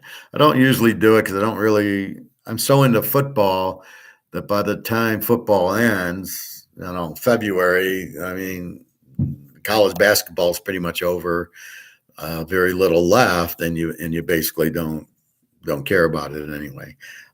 So I'm just not into it. That's why if I'm not into it, why do it? And but we'll do it maybe for the brackets. We can give our picks we can go from the finals back down based on ranking. So we can say, well, here are the 8 teams. These guys should make it to the final 4, the final 8, and however many we have. And then here's your Z teams. And that's why I'm waiting for the bracket. Then I can say, well, these are the teams that are in the tournament. And then here's the Z teams in the tournament, which you wouldn't expect a lot. And then it would be, oh, this is an over team or this is an 8 team. Now I was looking, Houston seems to be a very good team, as does UCLA. So that'll probably be who we look at there. Football, we'll look for the draft. We'll analyze that. Like I said on my one sheet, it actually gives you the new teams at the guide. So when I look at Hartman at the end of the year, instead of saying Wake Forest, it says Notre Dame. So I already see where the guy transferred to. So Uglia Buglia from Clemson's at Oregon State. Imagine going from, suppose this is why I argue about this whole, he was the number one quarterback. That's a bunch of bullshit. So he's the number one quarterback. He sucks. And he goes from Clemson to Oregon State. Meanwhile, Clemson struggles for 3 years with this guy. They don't even make the playoff. They can't even win anymore because this guy sucks. So now he goes to Oregon State. What do they want him for? I mean, what are they looking at, right? They have a very good defense, so maybe as long as he doesn't turn it over, let him run, who cares? Just we're going to play – don't turn it over and play defense. We will see, but he's not – and that's what we'll see the first 3 or 4 games, Oregon State, how their offense looks. Now, in defense, their quarterback got injured this year, unfortunately, so the backup played, so I don't know. It's tough. And then you just got to get used to – both college and pro, all the players switching teams, all the coaches switching teams. This is the problem. This is why it's hard to use the long trends. I can use the 1 or 2 trends, but like I looked at the Super Bowl. Philadelphia was 8-0 as a road favorite, and they covered as a road favorite. Kansas City was, I think they were 3-0 as a dog. Like in the last 5 years, they've been a dog 3 times. So that tells you a lot right there that they're not normally dogs. So you're not going to get the stats on them like they're 12-0, like Seattle is, 15-1 as a road dog, right? You're not going to get it with Kansas City because they're just not a road dog often. I heard some news on Buffalo yesterday in the car on the BetMGM channel where they're saying they're picking Buffalo not to make the playoffs. And I'm thinking, who's going to beat them out? Miami? New England, not with Jones, and the Jets, well, they don't have a quarterback. So if Aaron Rodgers goes to the Jets or they draft somebody good, I mean, I thought this kid was good out of BYU. I bet if he was on a different team, he'd do better. But right now his confidence is shot. What's he going to do? And then if you have, New England's not going to do anything with that. And Miami's got Tagovailoa, who gets a concussion every year, every game. So I don't know how Buffalo's not going to make it. I think it was because Leslie Frazier's not coaching next year, the defensive coach. They don't have another defensive coach. And is Von Miller not on the team anymore? And then injuries to Micah Hyde and the other safety, they can't replace him. So this will be curious. So to me, Buffalo, how I read it is Buffalo's my new over team. They got Josh Allen. They got the receivers. They still don't have running backs, which we'll see about the draft. So they should score their 40 a game. It should all be like the Miami game. What did they win it 34-31? Well, that's probably going to be Buffalo now. You got the quarterback, you got the offense, but you don't have the defense. Look for a high-scoring game. And that's what it is. Now, if they're still favored over Cincinnati and Kansas City, then you bet against them because their defense won't hold and they won't blow them out. It'll be a close game. And then you tease the dog, and that's what will happen. So that's what you look at and look for with the teams, right? Is San Diego going to be an A team or an over team? Because you got Herbert, you got Keenan Allen. Are they going to be an over team? But they got Khalil Mack and Bosa, who never plays. But if he actually played, they might be an A team. They certainly underperform with their coach. He's a terrible coach. Kellen Moore, maybe he should be the coach over this guy. This guy's terrible. And you just look at that. But stay away from these prop bets. Now they're like, Trevor Lawrence for league MVP. And I'm like, dude, Trevor Lawrence sucks. But he's, and then they try to justify these bets. Well, he's, 800 to 1. So you bet $100 to win 800. Oh, that you're just kissing away $100. There's no way that guy will ever beat Mahomes out. The only one that beat Mahomes out is Burrow. So if you go to anywhere else, you're an idiot. Well, you're getting good odds. Well, why do you think you're getting good odds? So you're getting 1,500. You bet 100 to win 1,500 on Tagovailoa. You got to be out of your mind. The guy will never win it. Yes, I know he went to Alabama, but this is pros. So, I mean, avoid these prop bets. Oh, how many games the teams are win? What is that? Why are you betting that shit?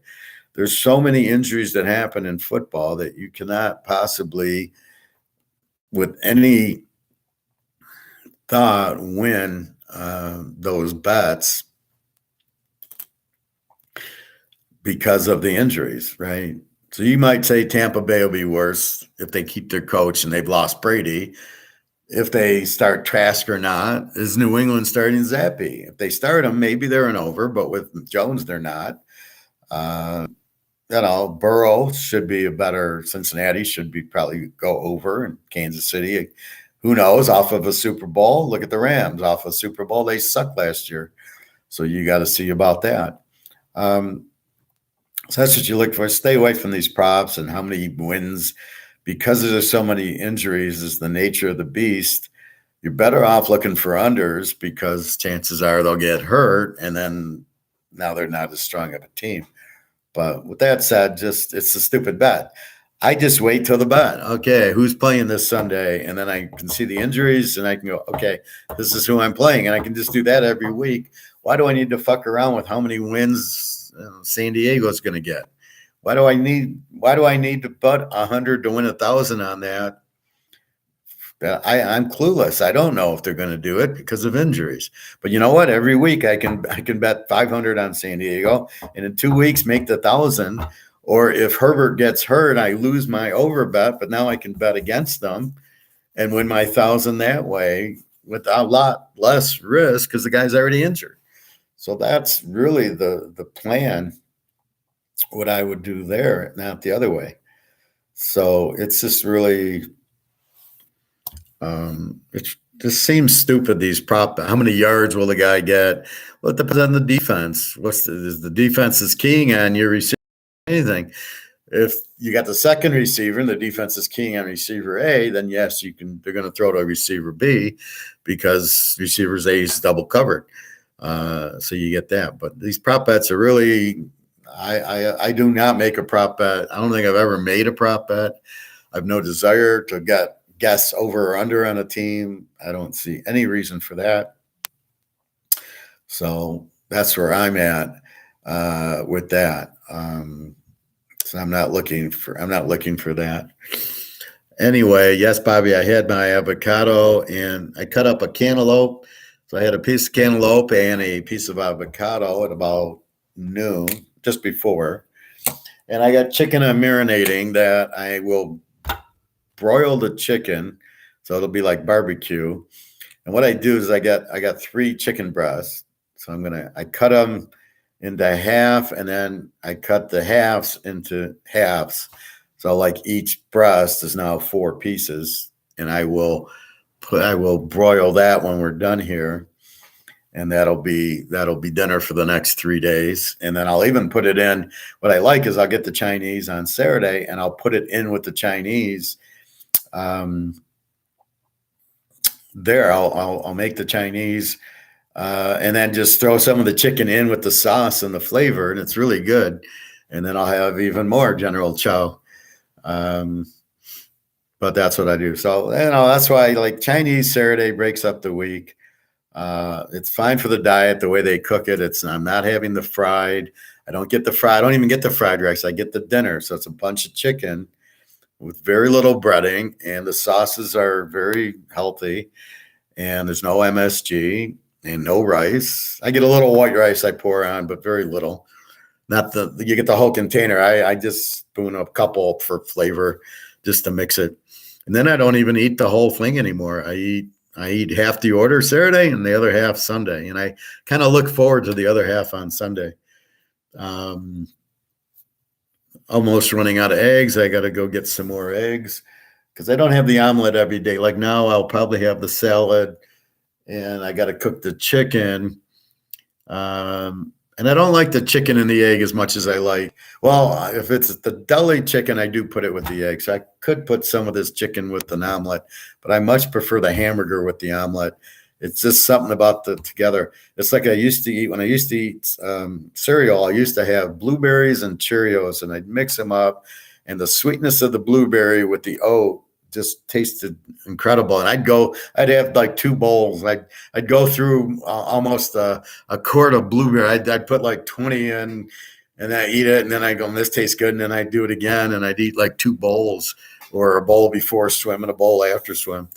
But now that I don't eat the carbs, or I don't eat the cereal, then I do that. See, so I kind of get away from that. So once in a while, I'll grab a little, couple Oreo cookies as a snack, but I'm not getting the whole thing. And so I don't get the Cheerios or the bread or the bagels. If I do get a bagel once in a while, it'll be 1 bagel. I can eat the bagel and off I go.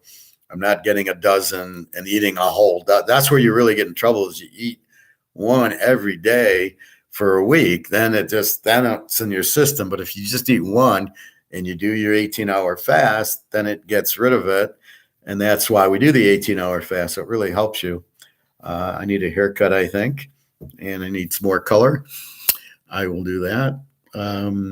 What else? So we talk stocks, watch the market crash because people will need the money.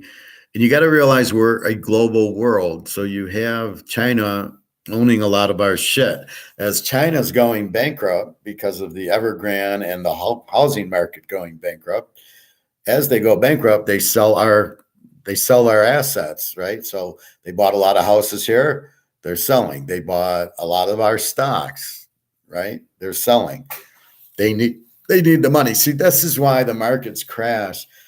It's not so much Microsoft. Well, it's partially Microsoft earnings dropping, but they'll always find another stock to go into. It's that you need the money.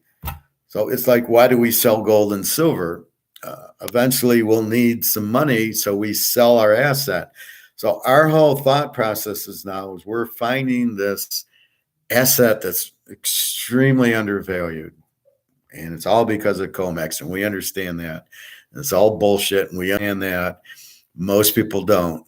Most people are too stupid to understand it or too stupid to listen. I can't figure it out. If I'm telling you, if you do this, you're going to make $20,000 and you don't listen, I honestly don't know. Do you think I'm Madoff? I don't make any money. Madoff made money because people gave him money and he gave part of it away. But if he didn't get the money, he can't give it away. I don't get anything.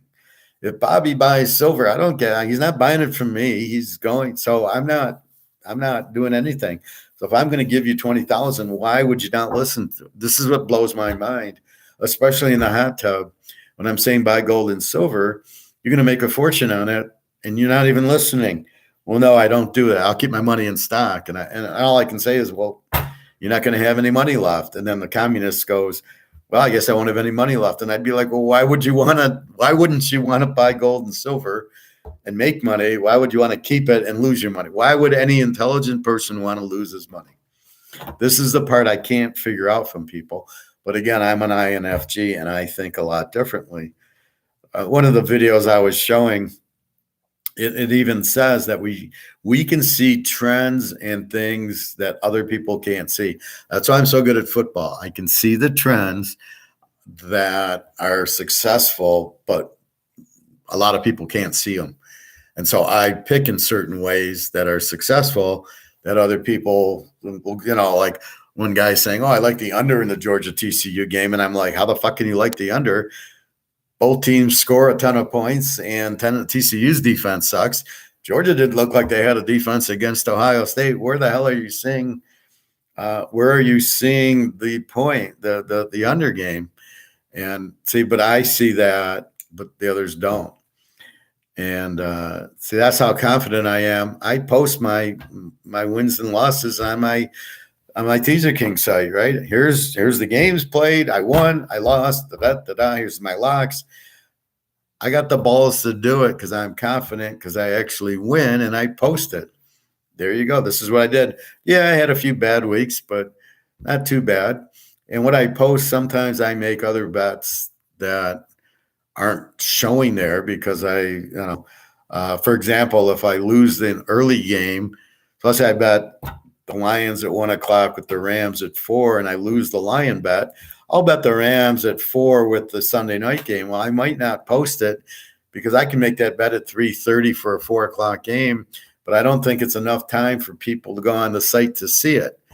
Right. So they know I like the Rams. I played them with the Lions. So and they know I like Dallas at Sunday night. So I'm hoping that they can figure that out, that these are the games I like. So even though Detroit lost at 1, I still like the Rams and Dallas later games. Go bet that teaser. So that's what I'm trying to make sure people can follow is I still like the game. It's a teaser. If one of the games loses, which is going to happen a lot, then you look for the other teaser. And that's why I rank the teaser. So the better plays, we want to play 2 or 3 times, and the weaker play. And it's funny how the weaker plays usually win, just because I got gut feels on those, but it's the Lions. I'm not going to bet a lot because they're inconsistent. So the weaker teams I can't really jump out at. Although I did lock Kansas quite a few weeks, and I won every week with Kansas. It was unbelievable. Even the bowl game, we won. Kansas, Arkansas was a big lock. It won. Beautiful game. So you could trust that. But that's what you look for. Is you look for a Kansas every year. You look for Hartman. You look for Rising. It's the quarterbacks make the games over, make the games strong dogs. And then it's the defense. If they don't have a defense, like Van Dyke at Miami 2 years ago, they didn't have a defense, but they had Van Dyke scoring 40 a game. Was a beautiful over. Last year, they bring in this is why you got to watch the new coach. He fucks it up. He wants to run the ball more with Van Dyke. He doesn't quite get. I got this great quarterback. Let's run the ball. Takes the ball out of his hands and doesn't run the same offense.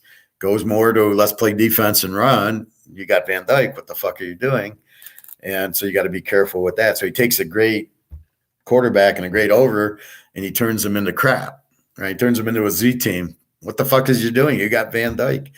He's a once in a 20-year type of guy, and you're not letting him play. So that's why you got to watch each year. And then Kansas comes out of nowhere. Week 1, they put up 60 points. That's not like Kansas. What happened? Look at the box score, and you go. Then you watch them the next few weeks.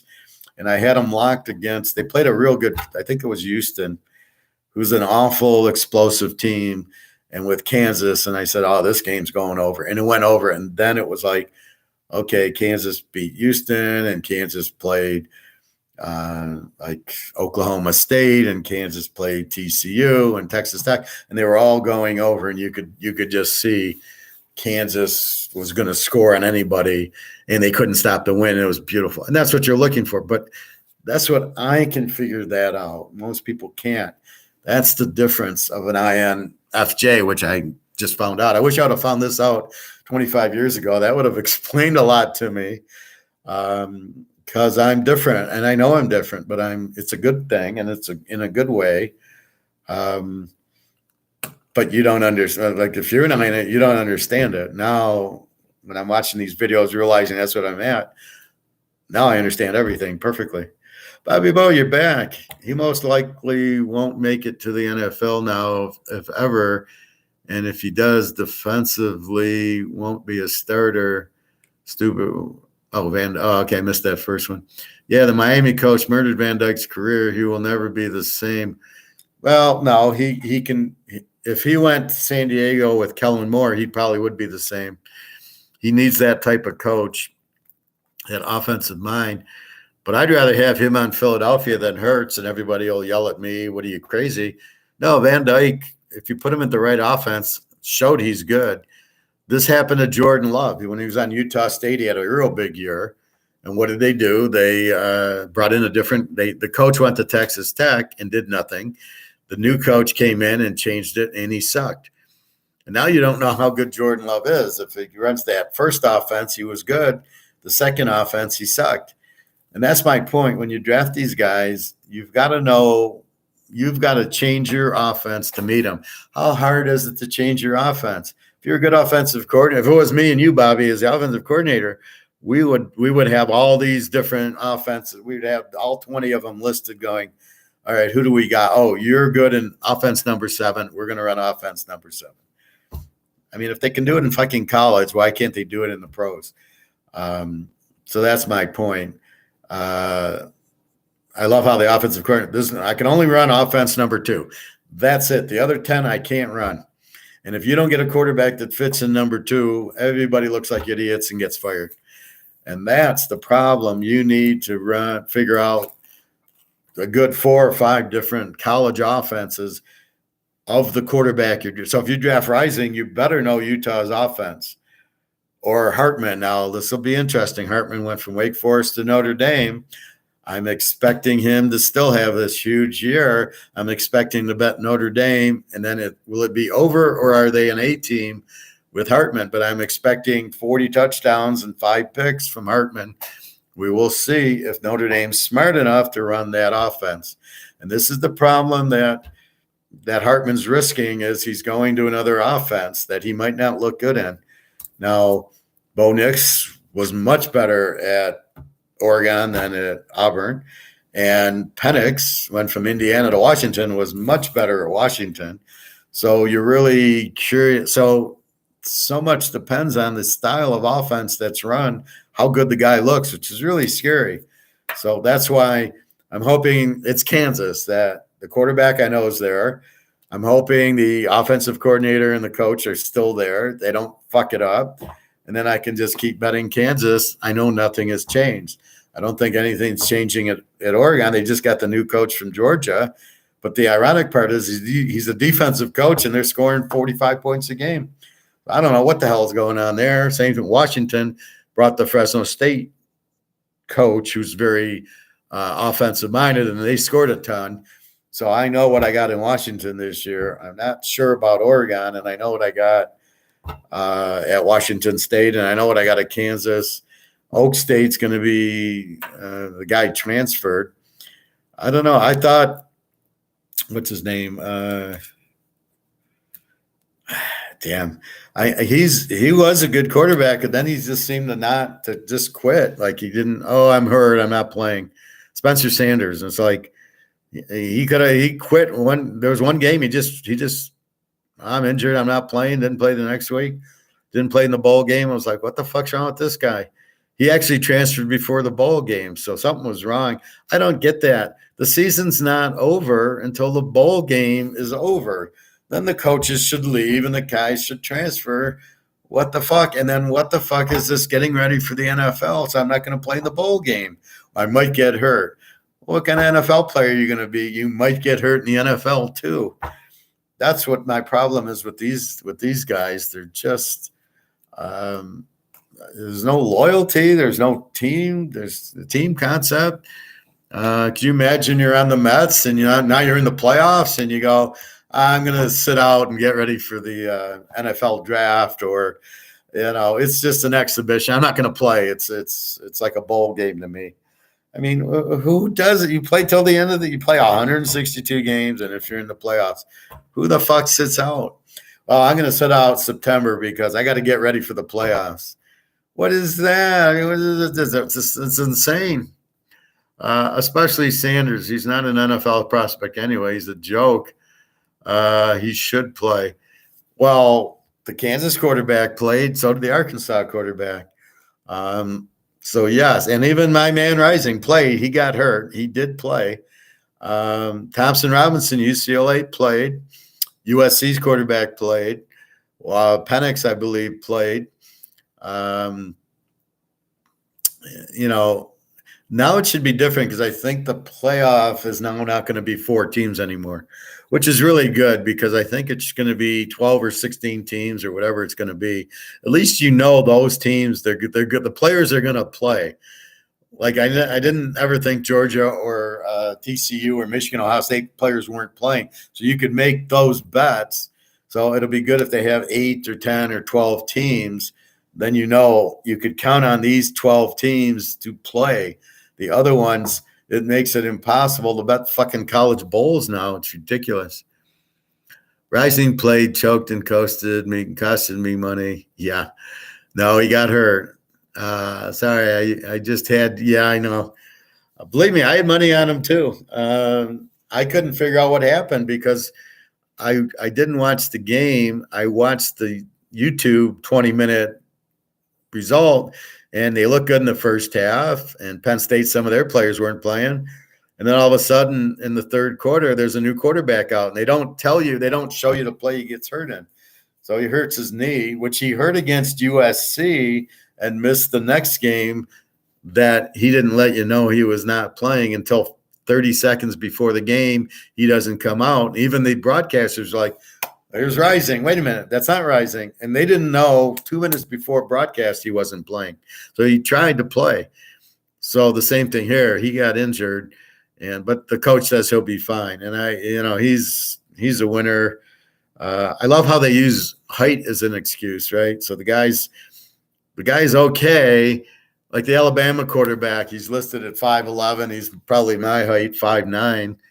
And I don't know why everybody's so excited. Oh, look at the receivers wide open. It's the offense they run. Of course the receiver's wide open. That doesn't mean you're a good quarterback if you can hit the wide open receiver. It's a good quarterback who can read the blitz and know where to go with it.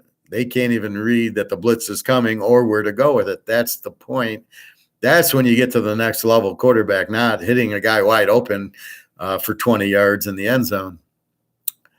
But yeah, Rising has potential. Caleb Williams and Rising are the top quarterbacks in the pack. Well, I'm not going to argue with you, but I still think that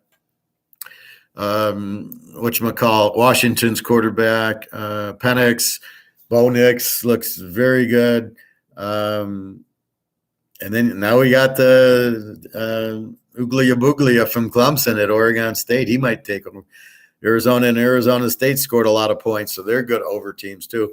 I agree with you though, but Williams. The problem with Williams, he's running the offense system. We're Rising before him. Utah couldn't score. With him, they score. When he gets hurt, what happened in the bowl game, they didn't score. So it's Rising. With USC, they're running the Oklahoma offense, which they showed you anybody. I mean, you could have run it and scored 40 points a game and thrown for 400 yards. That's the point. It's the system, Ohio State, Alabama, that anybody. So let's understand this. Anybody who's quarterbacked at Ohio State's all done the same. They've all been superstars, except for when they get in the NFL and they suck. But as soon as they take over, they do it. But yet Burrow, they let Burrow go. Like he didn't fit the system. And now he's showing you got a bad system. I have to take a closer look at Washington quarterback, but I don't know about Bo Nix because he might be a system guy like all the other Oregon quarterbacks. Well, Herbert looks pretty fucking good. I don't know. He's a system guy. Yeah, but the accuracy of Williams throws on the run is what is impressive. Again, can he read a blitz? But I hear what you're saying for sure. I'm glad you didn't lay the smackdown on me or try to put me in a figure four. I appreciate that. Well, again, when I see our favorite Trevor Lawrence hit a guy wide open for 20 yards, and everybody says, look how good he is. He's a fucking NFL quarterback. I expect him to hit the guy who's wide open for 20 yards. It's when the blitz is coming, does he know how to get rid of it and where to do it? Josh Allen can't do that. Hurts can't do that. Tagliabue can't do that. Mac Jones can't do that. None of the Alabama quarterbacks can do it because they don't get it. It's not taught. It's fade back and then, watch Devontae Smith run 40 yards wide open and throw him the ball. I mean, that's basically what you're doing. And that's not what you need to look for. See, that's the problem. People are looking at that going, wow, what a great quarterback. You can hit a guy wide open with no pressure on him 30 yards down. Yeah, so can my daughter. But do you smell what I'm cooking, Bobby? I agree 100% with the whole state team stuff as the ESPN so-called analysts are blind to all that. And yeah, Herbert definitely has showed he was not a typical system quarterback.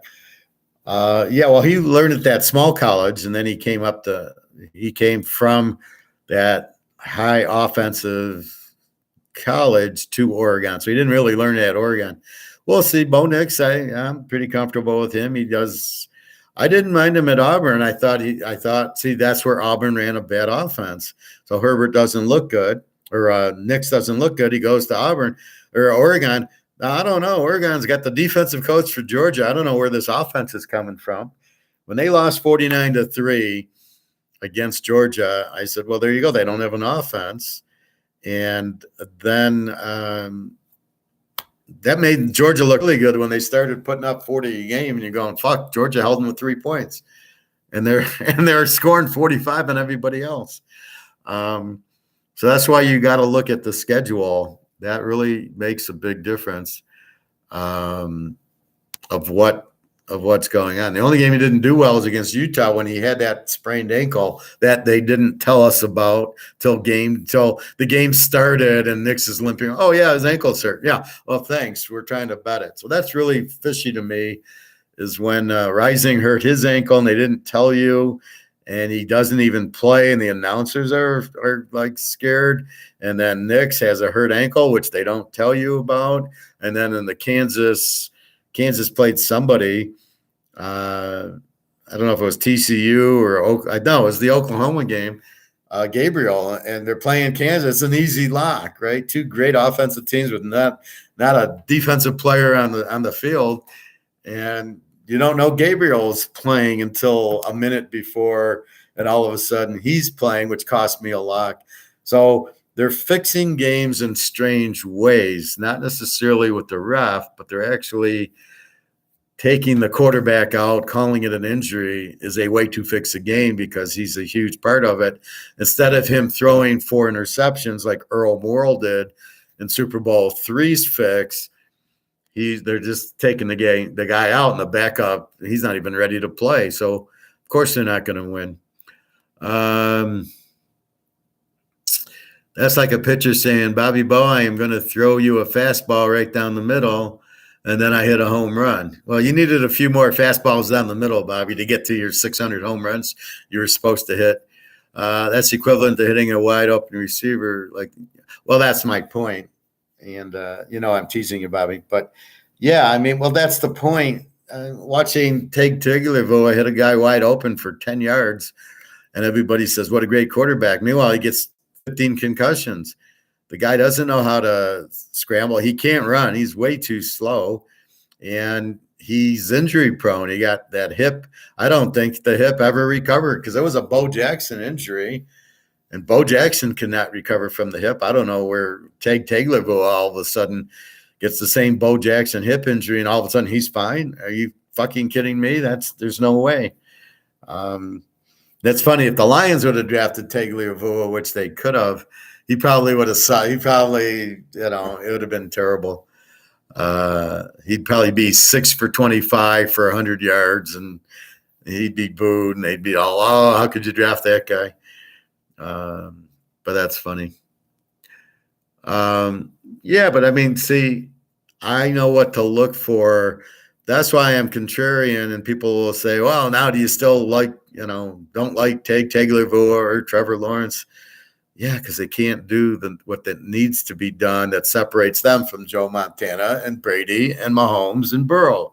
They can all read the blitz. They can all get rid of it. They all hit the wide open receivers. They all know what the defense is doing before they hike the ball. They all know where they're going with the ball.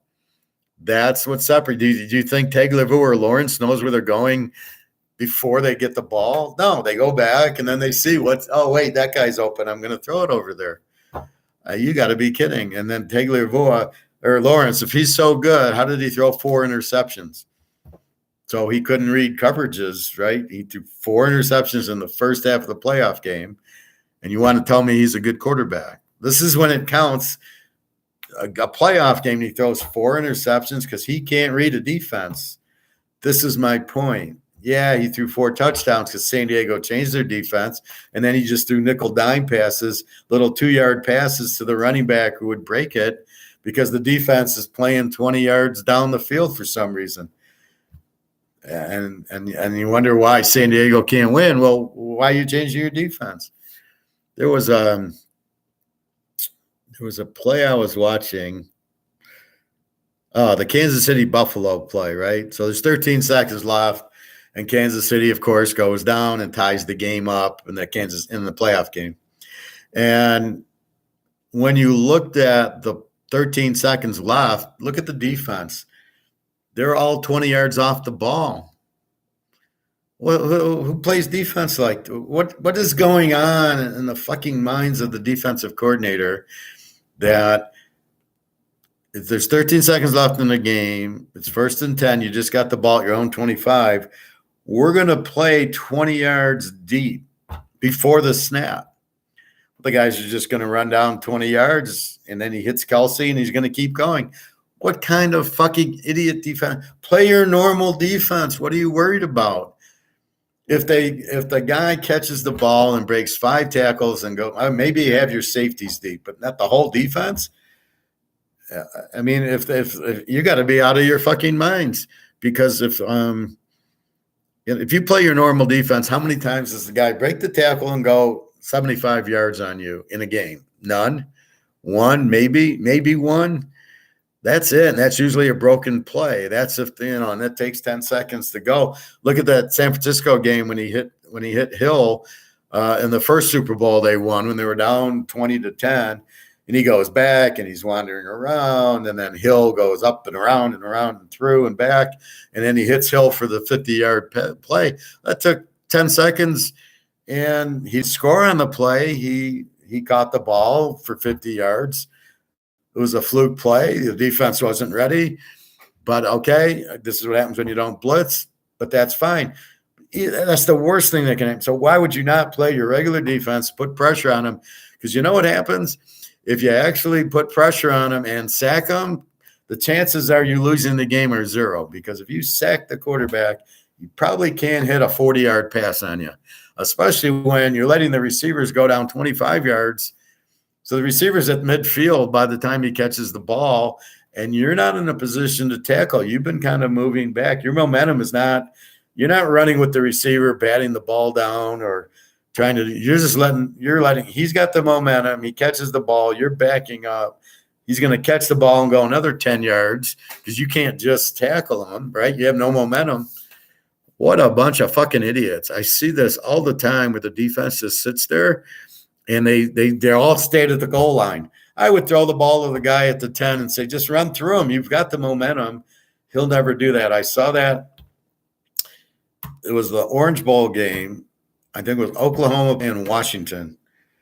And Oklahoma, it was the last play of the half. And Washington, I believe it was Washington, they go back and they're all standing at the 10-yard line. And Oklahoma's got the ball, let's say the 50 or the 45 of their own. Let's say their own 45.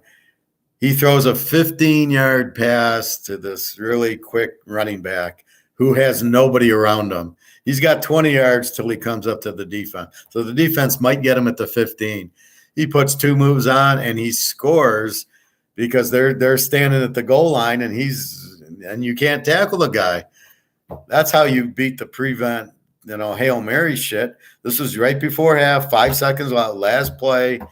The defense is at the goal line. He throws a 15, 20-yard pass to a real quick running back, and they couldn't tackle him. He just broke a tackle and was gone and touchdown, and that's what you need to do more often. But that's why you don't play your defense on the fucking goal line 50 yards away, because they're never going to make the play. The guy's got all the momentum and all the moves. You're never going to just play your normal defense. It works the whole fucking game. But for some reason in the last 10 seconds, you want to switch it. Like it won't work. Good luck with that. Anyway, that's I just get these guys going for it on 4th down. These guys going for 2 points. The one I can't understand, and I need help understanding, you're down 14 points. You score a touchdown. Kick the extra point, you're down 7. Then you score another one, you either tie the game or then you go for 2 for the win. What happens? It's 21-7, now it's 21-13. You go for 2, you don't get it. Now you're down 8.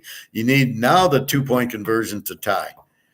And you just didn't make the 2-point conversion to get it. But why aren't you kicking the extra point to go down 7? And we all wonder why coaches get fired and coaches are idiots and teams lose. Because not only that, you've just killed your momentum. If you just got on the touchdown, right? If you go down 7, your players are all excited. You get the touchdown and you miss the 2-pointer, and now you're still down 8. You've killed your own momentum because your players are like, what the fuck's he doing? Now we're down 8. Now we need to score and get a 2 to tie. What is the point of going for 2 at 21-13? Right? What is the point of that? So you're down 6, so now you can win. Well, you're probably better off going to 7, scoring the touchdown. Now you're down 1. Now you either kick your extra point or now you go for 2 for the win.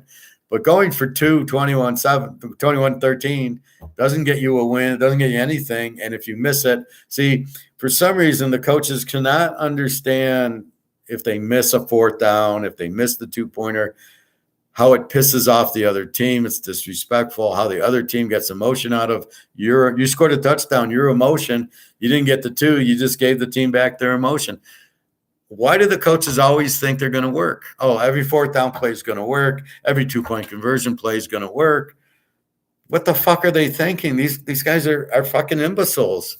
You don't think like that. You take field position. You take momentum. You keep the emotion. You just kick the extra point. You got the emotion. Now you're going to come down and score again. Then maybe you go for 2. Me, I probably kick the extra points. I would never go for 2. All I can remember is that Nebraska-Miami game in '84 when Miami was a 14-point dog at home. Tom Osborne. They get down to the end. They score the touchdown. They're down 1. He goes for 2 and doesn't get it. Miami wins the title. When all he had to do is kick the extra point, he wins the title. Who gives a fuck if you tied? What a stupid decision that was. And he threw the ball. You know how many times Nebraska threw the ball that year? Like 10 times the whole year, and he's throwing the ball. Anyway, let's read what Bobby has to say. That's why defenses are never reliable when they got to hold a team to not score a field goal at the end of the game. Touchdown, maybe, but they can never stop an offense from getting in field goal range. Well, right. They play terrible defense. And to add it, they don't put pressure on the quarterback. So if the guy can't throw, he probably is not going to beat you. And then every time, what do you see? You see these 20-yard passes, and the guy's wide open. Where's the defense? Well, they're keeping everything in front of them. Well, you just went from your 20 to midfield to their 30 in 2 passes, and the guy is wide open, and then the guy gets out of bounds. So there's no timeouts and 30 seconds left. Instead of guarding the out of bounds, the guy lets the guy catch it and lets the guy get out of bounds. Who's the defensive coordinator there? Fire him. You put me a defensive coordinator, anybody that lets my guy get out of bounds, you're going back to Cleveland State. You're not playing on my team. My team, you don't let him get out of bounds. He gets out, you're gone. Because I'm responsible to let the guy get 20 yards and then the clock stops. That's mortal sin. If you're going to throw on me, you're not getting out of bounds. They can make basic tackles. They can't. How many times do you see the guy make the big hit and the guy keeps going? Like, they're not tackling, they're hitting, and the guy you're not knocking him off his balance because he's a professional who can take a hit and keep running, and you got to tackle the guy. So yeah, I mean, there's so much terrible coaching going on, especially on defense, and yet you would think a lot of games would go over that don't. It's just amazing. But and then you see how many bad quarterbacks. I don't think it's I think it's the offensive coordinators are so fucking stupid that they don't know that they only have one offense, and if it doesn't fit, they don't know what to do, which blows my mind how you don't have 3 or 4 offenses you can go to. And I'd change them in the middle of a game. I would switch to the Ohio State offense. Okay, now we're going to play the Alabama offense. Now I'm going to play the Michigan offense. And then I'm going to end up with the Georgia offense. I'm going to know all 4 of those offenses depending on the need because we're going to win the game. We're not going to do like this. But that's, you probably see it in baseball where the pitcher only has one pitch. He throws a fastball and he can't throw a breaking ball. Maybe he throws a sinker, slider, whatever the hell. I love how you'd love this, Bobby. Is like, how does the announcer know he threw a slider? Come on, you can't. Is it a curveball? Is it a slider? Is it a fastball that moved? And they're like, oh, he threw a changeup. You have no fucking idea. You're in the broadcast booth. Don't tell me he threw a changeup or a curve. You might see the speed of the pitch, so you call it a changeup, but you're not watching the pitch going, oh, that was a slider. Yeah, no problem. So now I'm going to have an argument with you, Bobby, on this. I don't think Houston did anything wrong with the garbage can. I think stealing signs are part of baseball. They stole the sign. Good for them. Why everybody had a problem with it, I have no idea. What they did was totally within the rules, totally legal. I know when I'm at second base and running, and I look at the catcher and he throws me one or two, and he's throwing a fastball or curveball. I'm stealing the signs. It's perfectly legal. So the fact that they had it on a monitor doesn't make any difference. Why are they on the monitors? Maybe whoever's putting them on the monitors shouldn't put it on the monitors. But fuck that. I mean, if Houston's smart enough to do it, more power to them. So I just don't like, they're not cheating. That's not cheating. Sorry, I don't buy that. So I don't know your thoughts, Bobby, but I know everybody steals signs that they can. If they can steal them, they steal them. That's part of baseball, and it's part of football too. Well, there's a lot of hidden things in football, like if the lineman has his hand in the ground, they're running, and if he's in a 2-point stance, they're throwing. Well, that's stealing the signs, but that's perfectly legal. It's part of the game. So there's a lot of that, but that's where you got to be careful is the injured players that at the last minute don't play. I don't think you see as much in pro football. You pretty much know sometimes there's game time decisions. And if it's a game time decision, you just assume the guy's not playing. Because if you got to wait till game time, chances are he's going to get injured in the game anyway. So that's what you look. You really try to look for defense.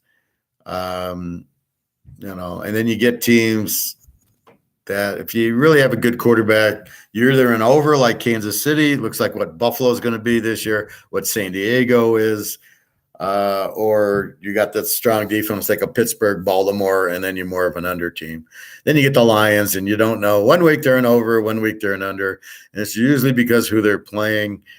If they play an over team, they score a lot. If they play an under team, they don't score. It's just the way the Lions play. But that's the beautiful analysis I came up with to read everything. So I'm really excited I figured that out, but that's why I'm an INFJ. I can think like that and come up with different ideas to pick the games. That's why I'm so successful now that I understand. That's why I always knew I was psychic and I always knew I could see it, but I didn't know why. Now I know why. Anyway, almost 2 hours. What else? Gold and silver, just keep buying it. When will it happen? Soon, but there's no date. We don't know. It's not a game. It's not Sunday at 1. Green Bay and Philadelphia are playing. It's going to be Russia and China doing it with the dollar.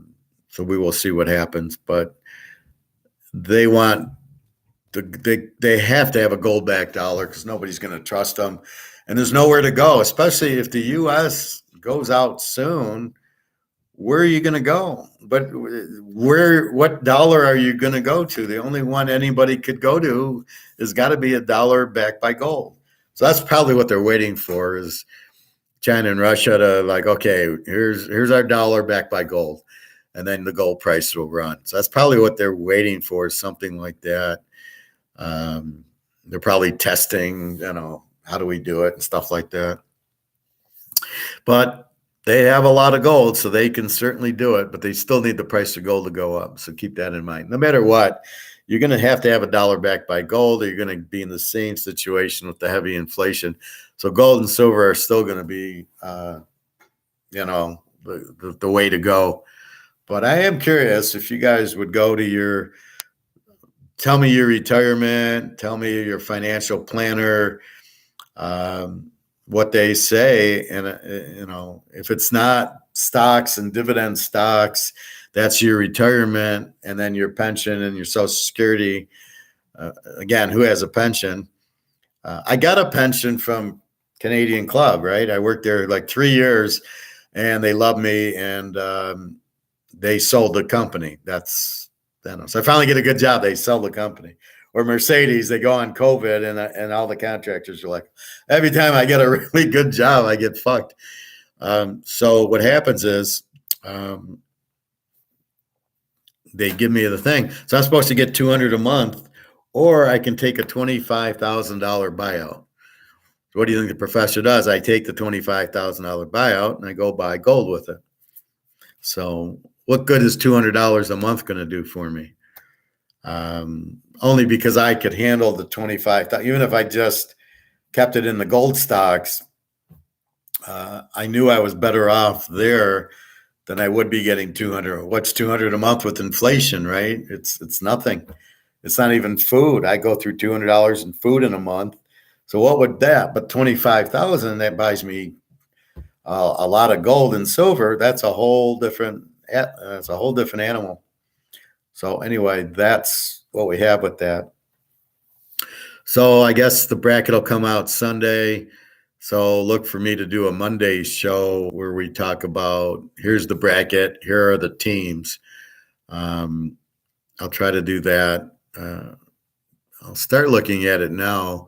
Now that I got the teams and their points, I'll start ranking the teams here. So I don't, the library is good because it was much quicker using Excel and using Yahoo Sports than it would have been here. Just setting up the files, I don't even know how to delete columns. So if I have 1999, 2000, 2001 as my tabs for my spreadsheet, I don't even know how to delete them. It's not user friendly to figure that out. So I said, I'm not going to dick around getting a new file. I'm just going to use this. So that's what I did. But anyway, 2 hours. What else? Anybody? Gold stocks. Well,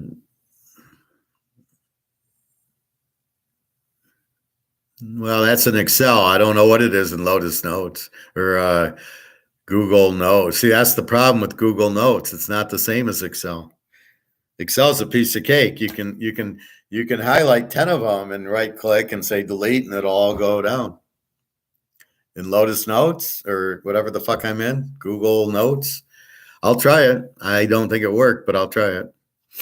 Maybe I hit left tab or I was looking for something else. So I'll try that.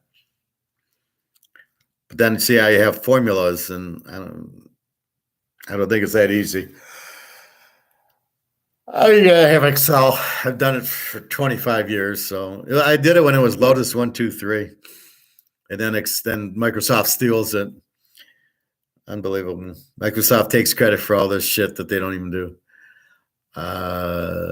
Yeah, I know Excel. That's what you do. Like I said, I think I tried that in Google Notes, but it didn't. There was nothing came up. Delete. It's always when you play around with it that then you get it and you don't know how you got it. You're like, how the hell did I do it? They didn't have Excel in the library. No, I used Excel. That's what I'm saying. But my computer at home doesn't have Excel on it. I got Google Notes. And so I have to change the file. So I open up the file, right? So I got the file here. I put it in, downloaded it in Excel, but I don't have Excel. So then I saved it as Google Notes, like I got my football. And then I can analyze in there. It's fine. But no, they did have Excel, but they all have Microsoft machines, which I knew. And I know I have my football on here. So that's why I did it this way. It's fine. I mean, I'll figure that out. But I will play around with it. But I gave somebody my football file, and I didn't know how to get the tabs out. So he's got all these tabs. And he's like, how do I get from 1999 to 2022? And I was just scroll right on the tabs. And it took him a while, and then he figured it out. But we will see. Anyway, it's ironic. Bobby asked me what I like in my movies, and I said, well, Lord of the Ring and Batman and a few other movies. And all of a sudden, they're all coming up on Netflix. Lord of the Rings was up there. Then this month, I'm watching the Batman movie with the Joker, and Animal House came up. And all of a sudden, all these movies that I wanted to watch that I missed because I have the DVDs in Alabama are coming up on Netflix. And I'm like, did they somehow know what I wanted or what? How did they know that I wanted to watch those movies? What do I mean 1999? My file, I just keep adding. So I go back every year. I do my football. I don't delete it. I just add the next. So I got 2022. I'm going to add 2023, and then I'll do all my football stats for it. So I've done the file since 1999. So 1999, I had 2000, but I'm not now. I'm like, well, I probably need to delete 1999 to 2015, let's say, and now it's pretty much useless because all the changes. I can't look at like New England now. I can't. I can look at the last 2 years. That's all I can do. Or San Diego. Now Herbert's there and Mahomes I can look at for 5 years, but a lot of them I can't. They're useless because Brady's not there. You can't use the trends of 5 years ago because Brady's not in New England. It's been more than 5 years since Brady's been there, and I can't go back 5 years on Tampa because he was only there like 3, and now he's gone. So now all the Tampa trends have to be new depending on who they bring in. I'd like to see him go to Trask and then go from there. But anyway, so the new quarterback you have to start the new trends with, unless he's been playing a backup role. So if they went to Trask and he's been there, maybe you could use Tampa Bay. But again, that's with Brady, and you can't use Brady trends if Brady's not there, like New England or when Manning went from Indy to Denver. All the Indy trends were useless, and then you had to create new Denver trends. So that's why you really can't go back to 2000. Maybe you go back to 2015, which would give you 7 years. If you can find somebody, a coach and a quarterback who'd been there 7 years. Before you had Walsh for 10 years, Parcells. I didn't do this in the 80s. I wish I had. You'd have saw Montana road favorite, probably 99%. And as a dog, he was probably 100%. That would have been beautiful. And I wish I would have. I wish in the 70s I would have. I don't even know if they had over-unders back then, but those Michigan-Ohio State games from 1971 to like 1977 were all unders. They'd be 12-10, 10-10, 14-12. It was all incredible defense. You could have made a fortune on the unders back then, but I never thought of that. I teased the underdog, and I won every one of them teasing the underdog, but the over-unders were locks, especially they didn't have overtime. The game ended 10-10. It's not like they then played overtime where they get the ball at the 20-yard line and it's touchdown, touchdown, touchdown, touchdown. Your under is fucked. They didn't have it. So the game ended 10-10. That was it. And in that game, you never were getting points. You never, if you got to 14, it was a big offensive output. So that's what you had. But yeah, so Bobby, they're just tabs on my spreadsheet. We'll see. I don't know. I don't want to get off of this, but anyway, I'll take a picture and show you for next time. Otherwise, if I got my additional Social Security, which I think I did, then I'm definitely buying some silver this week. Again, I'm adjusting to how much, and then how much money do I need so I don't have to go into my gold and silver. That's the key. That's why I'm kind of conservative with my money now. As the girls ask for money, it's it's a little tight, and we're waiting for gold to finally hit 35,000 an ounce, and then we won't have to worry about money. Then we'll be on an island, and we won't be earning 20%. We'll be earning 500%. I mean, what's our return going to be, Bobby? Your silver goes from 25 to 1,000. What's What's your return on investment? People are trying to make 5%. We'll be sitting there going, how much? What do we make? Like 15,000% on our silver? That's the beauty of it. Your return on investment is going to be so huge. In an asset that doesn't, nobody thinks moves, right? Well, you can't hold gold and silver. There's no dividend. That's how they look at it. There's no dividend. You're like, oh God, what a bunch of fucking. You're probably all defensive coordinators who have the defense standing at the goal line at the end of the game. Oh my God. Anyway, so gold and silver, buy as much as you can, because once that price goes up, you're going to be fucking crying going, why didn't I buy more? Unless you can't, but that's the key to it. And what else? I did hot tub yesterday. I got there late because I went to the library. So I don't think I didn't see any communist or socialist there. It was pretty quiet. I got in there about 8:45 to the hot tub. And I don't know, because I was at the library almost an hour and a half because the Yahoo data stats was all fucked up when I tried putting it into Excel. It was, again, they gave me offense. They didn't give me defense. They never gave me the defensive points. All the work I did was just offensively, which was not what I want. I can't believe they don't have defensive points against anywhere on fucking Yahoo Sports. Do you have a lot of confidence in silver? Doesn't it come across? Do you think I do, Bobby? Or why would you ask that question? That's kind of a strange question for you to ask me. Obviously, if I'm telling you to buy it, why would I wouldn't tell you to buy it if I didn't have confidence. I'm telling you to stay out of the stock market, so you could assume I don't have confidence in that. I'm telling you the dollar's going to collapse, so you can tell I don't have confidence in that. And as I say, the only place to go is gold and silver. It's always gold and silver. They're both money. They're both assets. As I said, silver 25 an ounce is going to be 2,000. So I don't quite understand your comment, but maybe you're joking. I don't know, that Bobby Bow humor. But why would you think I don't? If I tell you to buy it and I buy it, I got almost 500 ounces. So I think that tells you everything you need to know. But I don't know. So anyway, I think that's about it. Careful watching these things on YouTube. Most of them are the same story told 15 different ways by 15 different people, all trying to say, look, I told you gold was going to go, da, da, da, da, da. 15 different people saying the same story that we've already known for a year.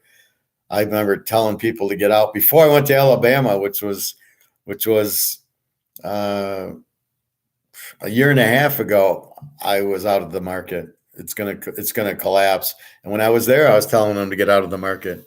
So I've known this for about 2 years now.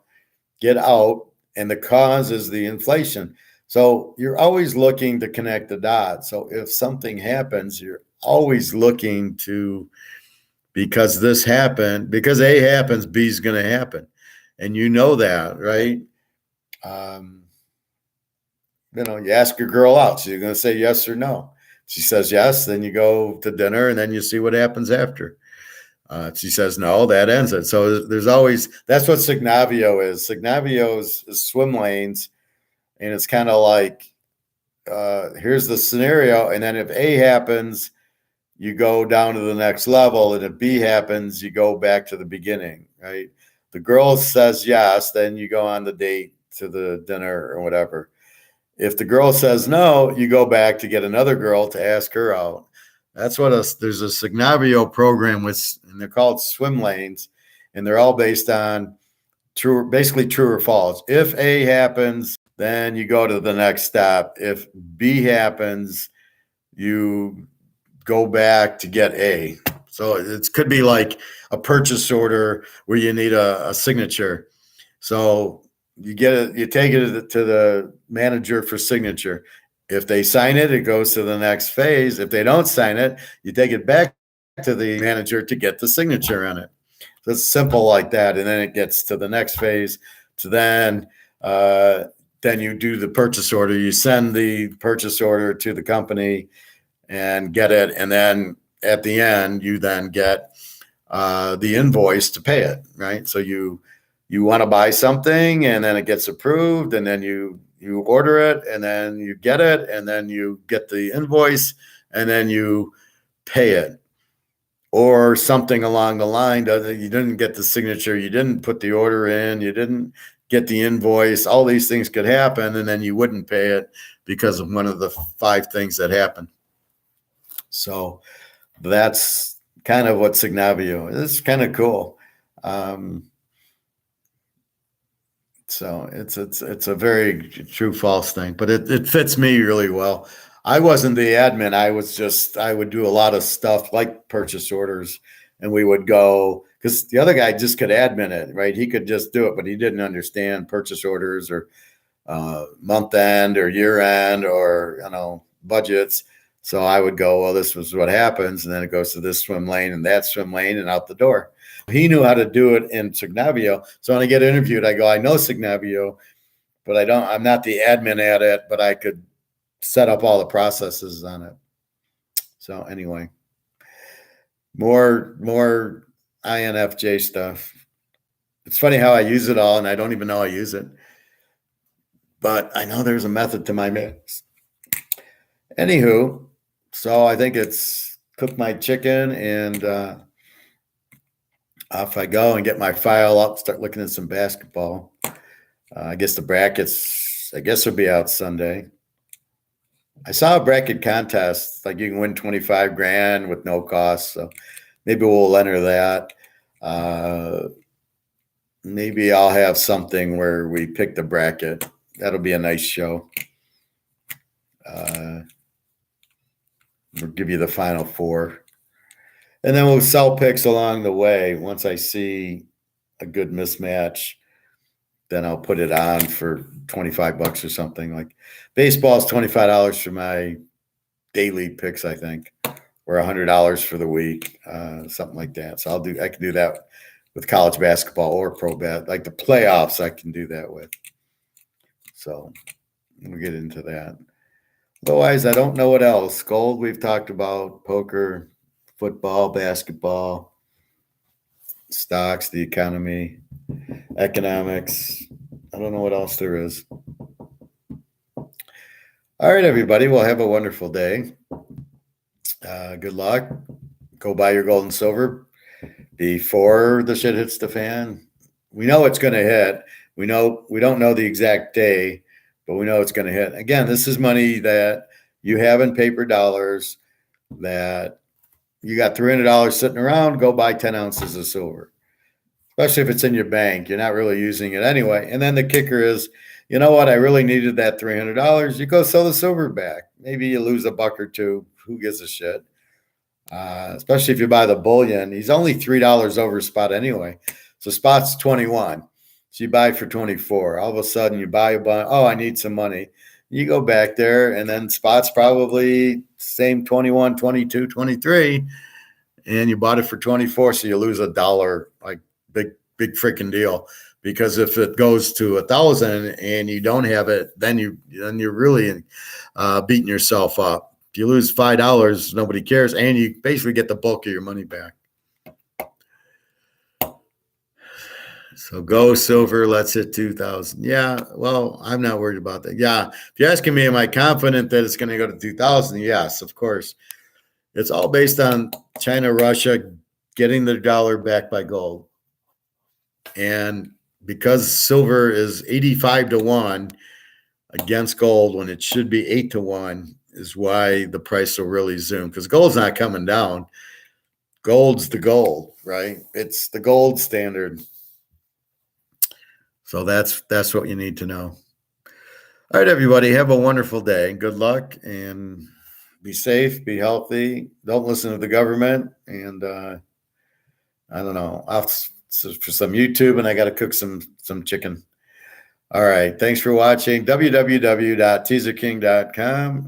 If you want to email me or talk about the brackets, You can send me an email on that. We can walk through them once we get them, I guess, on Sunday. So have a great day, everybody. All right, take care.